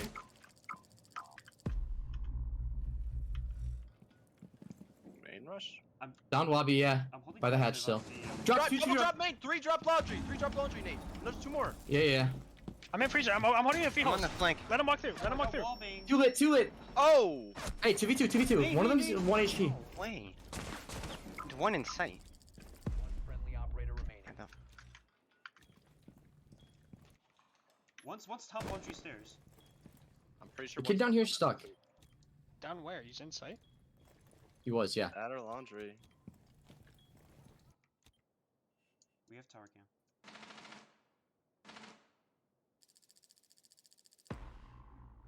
They're both there.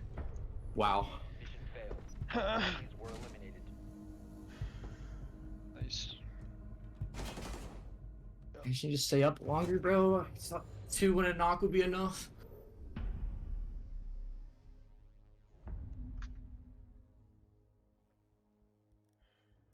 Wait, I gotta go master. We got this. Yeah. We just need to actually burn that shield on trophy. Winner ones. Easy money. T-Jock, if he's playing T3, I think we just go big. Window. Yeah, I agree. I bet you. I don't even think you go tower anymore. I think you just go small or something. Go Wait, small. you go, said go they big didn't window. put anything on white, right? Someone should play to come We off need white. to locate a bomb. Can you guys duo small? Mm-hmm.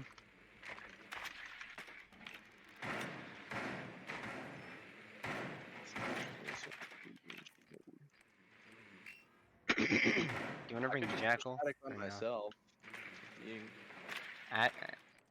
With that T3 guy. Do you want If to? he's there. Yeah, but they reinforced Why him didn't you out. bring Ying and go big window? Like you guys start small, Wow. clear small, go big window. I'm They have a down. frost. They have a frost. All right, you're gonna have to clear that before you go in then. Frost and a Cade. I don't think they put any denial on this shield. 5 seconds. Frost is in master right now. Putting Frost Matter behind the bed. Toast, let's get this shield early. Okay, they put a 1 on it.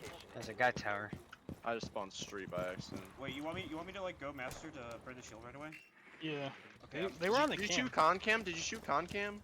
I didn't drone. I Dude, did. I'm I got it. He watches con, bro. So he's doing pushing out. Just Toaster, just be on repel and then just. Or yeah, okay, just throw nades through trophy door. Alright, Watch you your ready? bottom white jump out, Yeah. Alex. Your other 2 are claymore. Throw another one. Oh my god. Did you get it? I got it. Yeah. Nice.